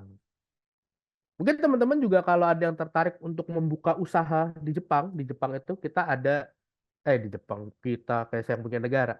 Di Jepang itu ada visa entrepreneur. Mungkin ini teman-teman juga banyak yang belum tahu ya. Visa entrepreneur itu dibuka untuk teman-teman yang sudah punya pengalaman membuka usaha lebih dari 2 tahun, di mana nanti teman-teman akan memberikan bukti portofolio perusahaan teman-teman seperti apa, laporan keuangannya seperti apa, dan lain sebagainya. Nah, itu nanti teman-teman eligible tuh untuk mendapatkan visa entrepreneur, di mana nanti teman-teman boleh tinggal di Jepang selama 1 tahun, dikasih uang saku buat keliling-keliling di Jepang. Tapi catch-nya adalah setelah 1 tahun tinggal di Jepang, teman-teman harus bikin bisnis proposal untuk bikin perusahaan baru di Jepang. Nah, itu nanti sama pemerintah Jepangnya pun juga akan dikasih dana investasi, dan juga akan dihubungkan dengan venture capital untuk membangun bisnis teman-teman. Jadi sekarang nih pintu masuk ke Jepang nih kalau kebuka ini udah bobol pintunya. Udah bukan dikit-dikit aja kebukanya, ini udah bukan terbuka lebar, ini udah dijebol pintunya. Nah, jadi mumpung kesempatannya lagi besar, ayo teman-teman kita kejar mimpi kita bareng-bareng ke Jepang. Oke, sip. Mungkin kita bisa lanjut nih, Kak Deril. Halo Kak Deril. Ya, halo. Ya, ini kita mungkin lanjut ya Kak. Kita bahas tentang berapa sih nih Kak biayanya, nih pasti mahal nih gitu. Mahal nggak sih Kak? Untuk biaya sebenarnya masih cukup terjangkau ya, Kak Arya. Oh, Boleh ke slide selanjutnya? Coba nih, biar. Nah, Kak Arya boleh dibantu jelaskan nggak? Ini tulisannya iya. agak terlalu kecil buat saya. Oke, siap. Nah, jadi untuk kelas training kerja ke Jepang ini teman-teman, ingat ya, kelas training kerja. Jadi bukan teman-teman di sana tuh on the job language training. Jadi sambil belajar bahasa, sambil training kerja di Jepang, ngerasain kerjanya kayak gimana. Ini kita ada 3 paket. Yang pertama untuk kelas pemula, ini untuk teman-teman yang tidak bisa bahasa Jepang sama sekali gitu, tidak bisa bahasa Jepang sama sekali, itu kita start from di 8 juta. 8 juta ini kok mahal banget sih Kak? Emang dapat apa aja gitu kan? Nah, yang pertama teman-teman itu mendapatkan kelas bahasa Jepang dari level N5 sampai N4 selama 4,5 bulan. Kemudian teman-teman akan menjalani karantina atau proses pemantapan di kampung Jepang selama 1 bulan. Nah, ketika teman-teman sudah berangkat ke Jepang untuk bekerja selama apa namanya? Untuk bekerja selama untuk training kerja selama 3 bulan, teman-teman juga akan mendapatkan yang namanya kelas SSW. Jadi untuk ujian SSW-nya kita juga akan bantu teman-teman untuk pemantapan materi, memperlancar bahasa Jepang teman-teman sekaligus untuk mempersiapkan materi-materi terkait tentang SSW yang bidangnya teman-teman ambil. Nah, kita juga menyediakan yang namanya social club. Apa itu social club? Jadi di dalam social club itu nantinya teman-teman bisa bercengkerama, berkenalan, berkoneksi dengan sesama alumni dari program FASI agar bisa sharing-sharing tentang mungkin kalau ada lowongan pekerjaan, mungkin kalau misalnya ada opportunity baru di Jepang gitu. Selama itu tidak melanggar kontrak kerja yang teman-teman punya, artinya teman-teman bisa saling sharing di situ. Bisa juga untuk latihan ngobrol bahasa Jepang. Jadi selama mungkin kurang lebih 5 bulan persiapan berangkat, teman-teman tuh bisa sambil memperlancar nih ngobrol sama alumni-alumni kita yang memang ngomong bahasa Jepangnya udah lancar gitu. Itu nanti bisa via Discord. Kita ada community event setiap minggu di mana kita nonton film bareng, kita ngobrol bareng dan lain sebagainya. Jadi ini juga bagus ya untuk teman-teman menjaga mental health teman-teman kayak gitu. Dan selama bekerja di Jepang, teman-teman juga dapat yang namanya hotline support.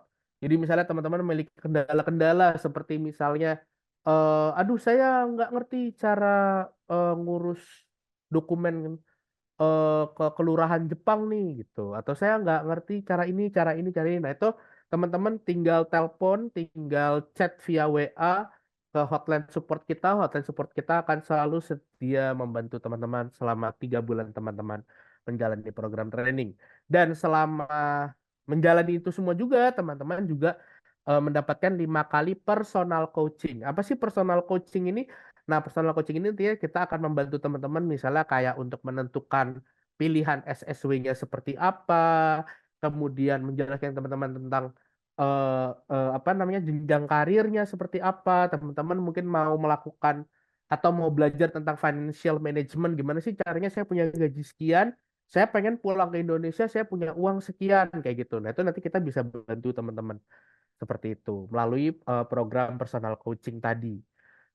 Seperti itu. Jadi totalnya dengan 8 juta rupiah ini teman-teman akan dapat 90 pertemuan itu untuk kelas bahasa dan kelas SSW-nya dan ada 4 minggu karantina untuk persiapan keberangkatan kerja seperti itu. Nah kemudian ini pemula itu tadi ya tidak punya basic bahasa sama sekali. Jadi nggak buta aksara Jepang, bukan buta aksara doang, buta aksara Jepang gitu. Nah kalau untuk kelas intermediate ini untuk teman-teman yang mungkin bahasa Jepangnya udah tahu dasarnya, jadi mau langsung loncat belajar N4 aja, gitu ya. Jadi mungkin dulu udah pernah, tadi ya case-nya mungkin kayak Kak Desvi, Kak Untung gitu. Oh, saya dulu sebenarnya sih udah belajar sampai N4 gitu, tapi kayaknya saya N4-nya lupa dikit deh gitu. Nah, itu bisa catch up di kelas intermediate. Jadi nanti akan belajar bahasa Jepang N4-nya itu hanya selama 2 bulan aja, gitu ya. Jadi belajar bahasanya nggak jadi 4 bulan, cuma belajar 2 bulan tetap dapat kelas SSW sesuai dengan bidang yang dipilih, tetap dapat social club, tetap dapat tryout dan pemantapan materi ujian untuk nanti JLPT dan SSW-nya di Jepang. Seperti itu. Dan tetap dapat personal coaching. Seperti itu. Selama lagi menjalani program training. Kayak gitu. Itu berarti totalnya kurang lebih ada 50 pertemuan selama 3,5 bulan ya. Jadi 2 bulannya belajar bahasa sebelum berangkat, nanti yang 10 pertemuannya itu belajarnya di Jepang. Ketika lagi belajar SSW-nya itu belajarnya di Jepang. Seperti itu. Dan karantinanya cukup 2 minggu aja. Kayak gitu. Karantinanya cukup 2 minggu saja. Nah, kemudian ada juga kelas alumni nih. Kelas alumni ini pokoknya yang saya sudah pede dengan bahasa Jepang saya. Pokoknya saya siap langsung berangkat. Gitu. Terus saya bawa koper sekarang. Nah, itu ya. Ini yang kelas alumni. Usia saya 39. Masih bisa. Masih bisa. Masih bisa kan ya Mas Alvin ya? Tidak ada batasan usia untuk program ini ya. Oke, Mas Alvin lagi away. Tapi tidak ada batasan usia. Tapi memang kalau untuk eh apa namanya? Oh, dia sudah jawab sama Mas Alvin bisa gitu. Tapi nanti tentunya pilihan bidang kerjanya jadi agak sedikit ada beberapa bidang yang mungkin tidak suitable ya, seperti itu. Tapi tetap terbuka, tetap banyak. Nah, kalau kelas alumni tadi saya izin lanjutkan yaitu apa namanya? Yang masih pede dengan bahasanya. Jadi kayaknya saya nggak perlu ngambil les bahasa deh. Saya bisa langsung berangkat aja.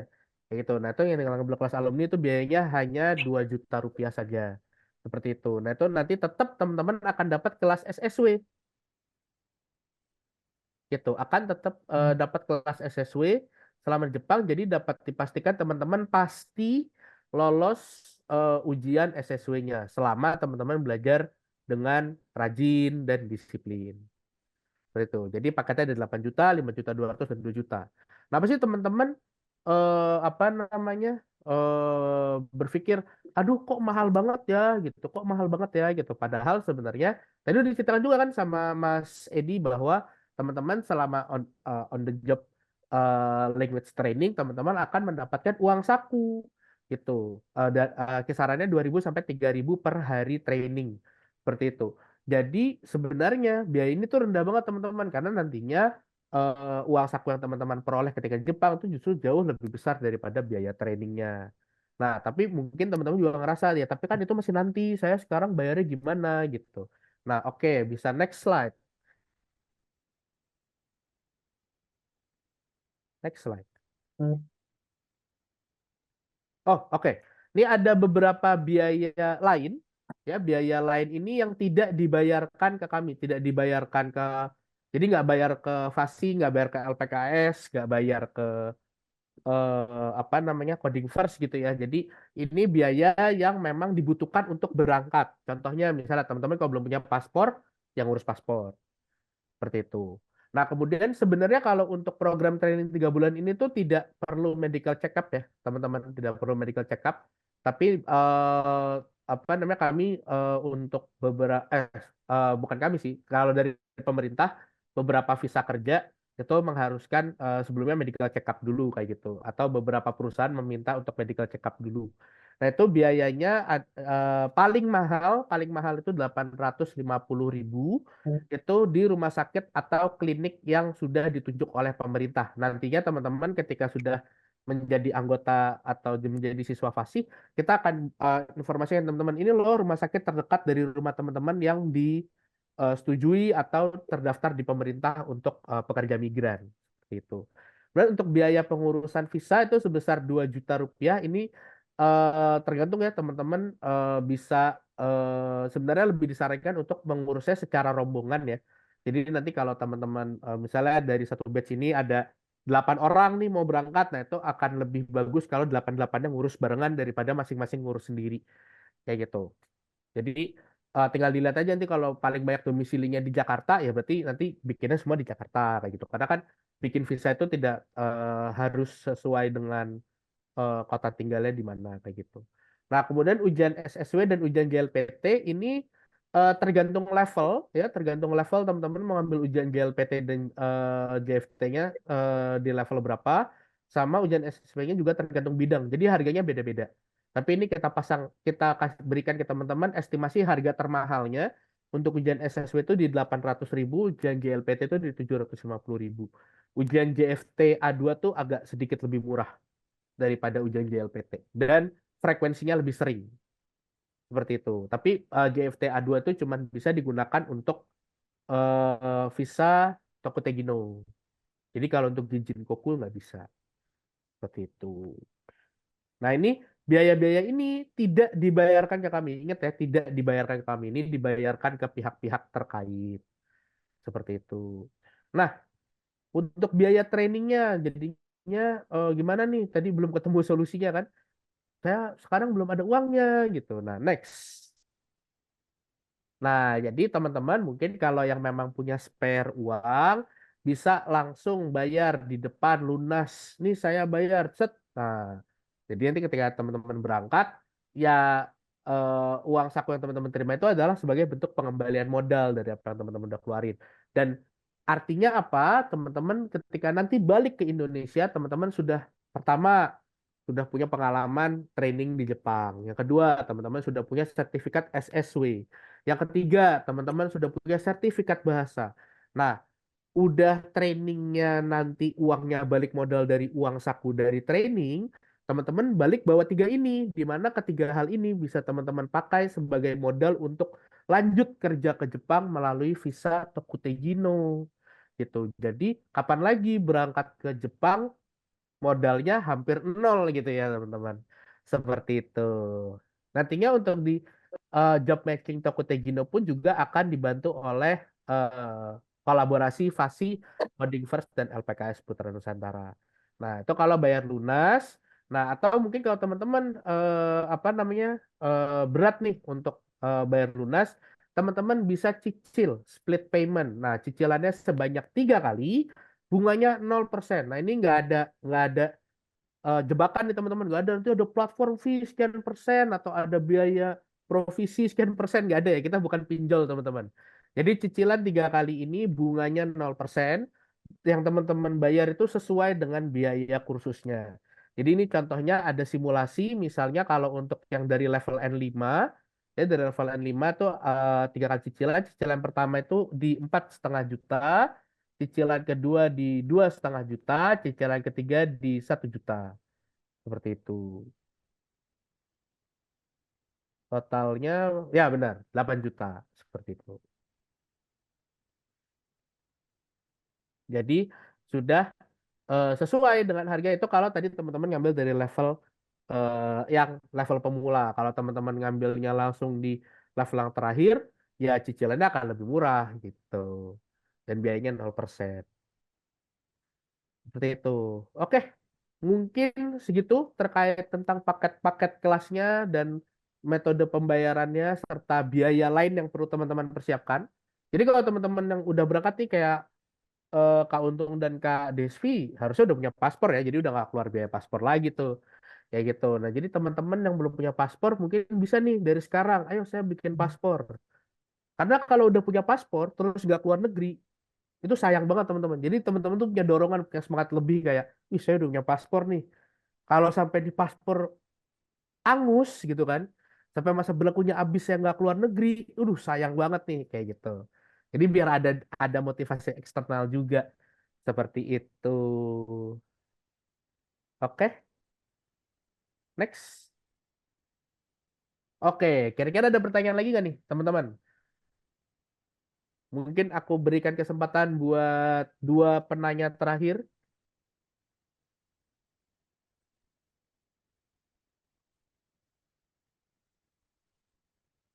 Jadi ini program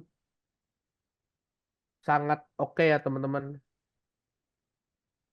Udah nanti uang trainingnya balik, nggak perlu sertifikat bahasa, bisa langsung berangkat kalau lolos interview. Nah, ada itunya ya, ada kalaunya ya teman-teman. Kayak gitu. Kalau nggak lolos nanti kita akan bantu teman-teman untuk memperbaiki cara menjawab pertanyaan, cara bersikap ketika lagi interview, cara eh, apa gestur ketika menjawab pertanyaan, body language-nya kayak gimana dan lain sebagainya agar teman-teman bisa lolos di interview berikutnya. Seperti itu. Dan gitu balik bawa sertifikat bisa langsung jadi modal buat ngajuin visa kerja lagi. Gitu. Oke. Pak mau nanya berapa biaya untuk pelatihan 2 minggu di Purwokerto? Oke, yang tadi ya. Jadi kalau untuk yang kalau misalnya sudah punya sertifikat bahasanya, jadi sudah selesai sampai N4 itu cukup di 2 juta rupiah itu sudah include pelatihan yang 2 minggu di Purwokerto plus apa namanya kelas SSW ketika lagi di Jepangnya seperti itu. Boleh digeser lagi coba slide-nya ke Ya, tadi. mungkin boleh mundur ke slide harga tadi ya. Mungkin teman-teman belum sempat screenshot. Oke, ini. Jadi ini nanti nggak ada biaya lagi ya teman-teman, nggak ada biaya lagi. Oh, tapi untuk selama pelatihan 2 minggu itu ya teman-teman dapat fasilitasnya hanya pengajar, tempat tinggal dan lain sebagainya. Jadi kalau seperti uang makan, terus kalau sebenarnya selama proses karantina itu diharapkan teman-teman nggak keluar dari kampung Jepangnya ya. Jadi memang tidak buat Purwokerto ini nggak buat jalan-jalan gitu. Memang buat bersiap diri untuk berangkat ke Jepang. Jadi nanti paling cukup sediakan uang makan sesuai dengan porsi makannya masing-masing. Kalau kayak saya yang besar, nah makannya banyak. Kalau kayak Mas Deril nih agak kurus, makannya sama ya, Mas. Kita Gitu. biasanya bagi-bagi sih. Ya, gitu. Seperti itu. Bisa juga nanti apa masak sendiri juga bisa. Ya, biaya lainnya ada biaya visa sebelum berangkat, biaya paspor dan lain-lain kalau belum ada. Ya, sesuai dengan tabel yang tadi sudah kita tempel. Oke. Jadi mungkin yang ini dulu teman-teman kalau mau screenshot ya, mau screenshot kita hitung bareng-bareng 1, 2, 3. Jepret. Oke. Next ke biaya lain-lain, biaya keberangkatan. Oke. Screenshot ya teman-teman di HP teman-teman, di device teman-teman masing-masing barengan 1, 2, 3. Jepret. Oke. Jadi kita sangat terbuka teman-teman. Tidak ada hidden fee. Tahu-tahu di apa? Tahu-tahu mahal, tahu-tahu apa nggak ada. Seperti itu. Kak Arya, aku mau tanya ini kalau misalkan nanti dari teman-teman setelah webinar ini masih ada yang belum jelas, masih bisa konsultasi nggak? Boleh dong kayak gitu. Jadi untuk program ini karena mulai kelasnya masih di bulan Agustus, jadi teman-teman masih punya waktu untuk menimbang-nimbang. Tapi semakin cepat daftar, teman-teman slotnya semakin dipastikan karena untuk di batch ini kita hanya membatasi ke 6 orang pertama ya, Mas Alvin ya, gitu. Ya, Jadi tadi 6 kalau orang ya teman, Mas Alvin ya? ya 6 orang tadi batchnya, Ya, 6 orang betul. gitu. Jadi Berarti ini untuk hanya batch untuk 6 pertama orang. ini kita ulangi lagi biaya yang pertama. Oke, boleh, boleh. Mundur Ya, lagi geser lagi. slide-nya. Saya Biaya anjir nggak bisa. slide-nya ke bawah. Set. Oh, ke bawah. Ini nggak bisa nih. Tadi bisa Ngeri loh. ya. Coba Coba geser mundur lagi ke ke slide harga tadi lagi, biaya. Yang tadi yang biaya. operator. Set. Bisa kan? Tuh. Ah ya, delay, delay. Ya, ini ya. Delay. Oke. Semoga dari Kak Desvi bisa insert lagi. Ya, sambil menyambung pertanyaan tadi ya. Jadi dibukanya untuk batch pertama ini hanya untuk 6 orang. Hanya untuk 6 orang. Jadi nanti kalau untuk orang ke-7, ke-8, ke-9 hitungannya masuk batch 2 gitu. Ini sebenarnya lebih ke batch keberangkatan kerjanya ya. Jadi kalau belajar bahasanya tetap bisa bareng-bareng, tapi batch keberangkatan kerjanya bakal didulukan si batch 1 daripada batch 2. Jadi semakin cepat teman-teman daftar, tentunya teman-teman akan lebih cepat juga berangkat apa namanya job trainingnya seperti itu. Oke, Nah, ya. kalau misalnya Satu lagi. masih mau tanya-tanya, oh ya, kenapa? Kak, apa namanya? Buat teman-teman, jangan lupa untuk ngisi link absensi juga, form absensi ya. Itu ada di Oke. kolom chat, sudah di drop sama admin. Ya, siap. Jangan lupa mengisi form absensi karena nantinya dari tim admin akan menghubungi teman-teman terkait tentang pendaftaran ke program ini. Seperti itu. Nah, kemudian kalau masih mau tanya-tanya lagi, mau konsultasi lagi, Mas mau tanya untuk biaya bisa dicicil sebagian setelah di Jepang atau tidak? Terima kasih. Tidak, gitu. Kecuali untuk yang program pemula ya. Kalau untuk yang program pemula salah, program alumni. Karena kalau program alumni Itu nggak ada training bahasa, jadi memang langsung masuk karantina, langsung berangkat seperti itu ya. Jadi kalau untuk yang program alumni itu bisa cicilan kedua, cicilan ketiganya bakal di Jepang. Kelas, nah kalau untuk kelas pemula dan kelas intermediate kan memang cicilannya kan maksimum 3 kali ya, 3 bulan seperti itu. Jadi memang pastinya akan menyelesaikan cicilan dalam keadaan masih di Indonesia. Seperti itu, Kak Dika. Semoga terjawab. Baik, Sensei. Oke, terima kasih, Kak Desvi. Ini link absensinya sudah di-share sama Kak Dewi. Seperti itu. Seperti itu. Kemudian, untuk teman-teman yang masih mau berkonsultasi, masih kayak, aduh, saya galau nih, saya galau gitu. Masih pengen tanya-tanya. Tetap isi aja nanti form absensi. Nanti dari tim admin akan jadwalkan sesi konsultasi khusus private buat teman-teman. Kayak gitu. Nantinya aku dan Mas Deril akan mengisi sesi konsultasi tersebut sehingga teman-teman bisa tanya lebih banyak, lebih detail. Itu. Tapi ingat slot batch satunya cuma 6. Terus ini kayaknya sudah keisi 2 nih. Kak Desvi dan Kak Untung nih. Udah semangat banget nih. Gitu. Kalau bahasa Jepangnya masih lancar berarti bisa langsung jam ke kelas alumni aja ya Kak Desvi, Kak Untung ya. Biar kalau bisa bulan sekarang Juli, Agustus, September udah langsung cus gitu. Atau mau coba on the spot nih untuk memastikan bahasa Jepangnya masih lancar atau enggak. Iya. Boleh, boleh. Mungkin kalau dari Kak Deswi atau Kak Untung nih mau open mic nih. Boleh Mm-mm. perkenalkan diri dengan bahasa Jepang.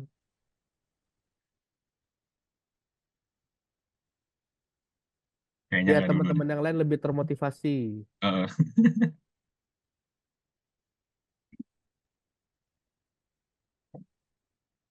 Oke. Sip, jika si Oh, ini Kak Untung open mic nih. Gimana? Kak Untung. Hai Sensei. Ya,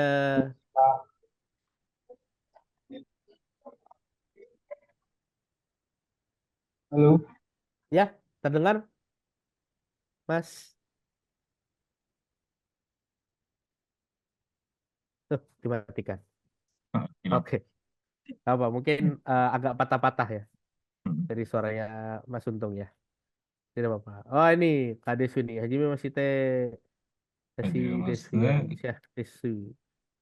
私です。よろしくお願いします。 Ya. Bandung Yoshi Karakimasta. Oh, dari Watashi. Medan. Oke. Eh, よろしくお願いします。はい、よろし ya. くお願いします。 Mantap, luar biasa nih. Nah ini jadi motivasi nih ya. Ini Kak Deswi nulisnya masih pakai Romaji nih. Mungkin karena di HP-nya belum install keyboard hiragana katakana kan. Ini kalau bisa pasti udah pakai hiragana katakana nih. Salam Salam kenal dari kenal. saya, Sensei. Ya, salam kenal juga dari kami. Deswisa luar biasa. Tidak apa-apa. Tuh, Sen. Tidak apa-apa. Tapi Mas Sen itu maaf gitu ya. Buat teman-teman yang belum ini, yang belum belum pahami. Oke, siap. Nah, oke, mungkin bisa kita cukupkan untuk sesi pada siang hari ini. Jadi mungkin kita sekarang masuk ke sesi terakhir yaitu kita mau foto bersama. Jadi untuk teman-teman yang bisa open cam, Sik on cam, on cam. ya dipersilakan ayo on cam. Wah ini Mas Zulhairi ini dari awal sampai akhir konsisten nih on cam, luar biasa. On cam, on cam. Oke, Ayo kita tunggu semuanya untuk on cam. Mas Alvin, on cam yuk. Kita foto dulu, Mas. oke.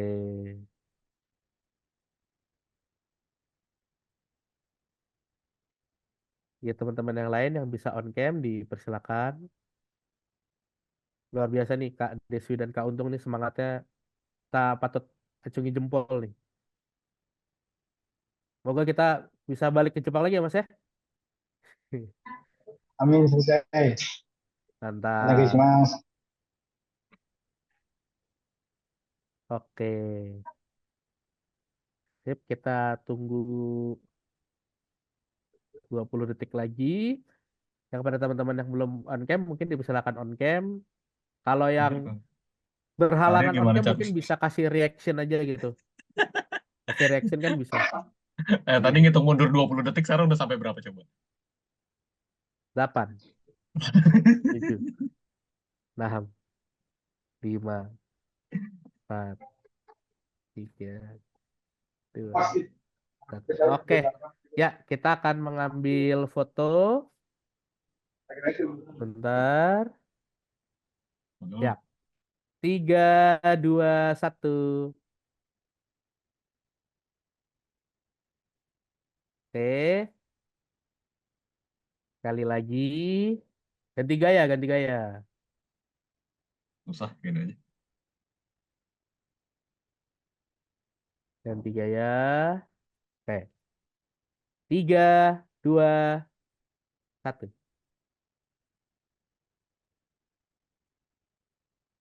Oke, terima kasih Luar biasa. teman-teman. Jangan lupa untuk mengisi form absensi, ya. Jangan lupa untuk mengisi form absensi agar bisa dihubungi oleh tim FASI dan nanti kita akan lanjut ke sesi konsultasi. Saya sebagai moderator mengucapkan terima kasih kepada Mas Edi, Mas Alvin, dan Mas Deril sebagai pemateri pada siang hari ini. Semoga sukses selalu, sehat selalu, dan selamat kembali beraktivitas di akhir pekannya. Terutama Mas Edi ya, selamat istirahat Mas. Kayak gitu. Itu udah capek banget ya. Iya. Lelahnya level Olimpiade. Ya, dan terima kasih juga kepada rekan-rekan yang telah hadir pada siang hari ini. Semoga informasi yang kami sampaikan membantu dan teman-teman jadi semangat untuk berangkat ke Jepang. Sampai jumpa di webinar berikutnya. Dadah.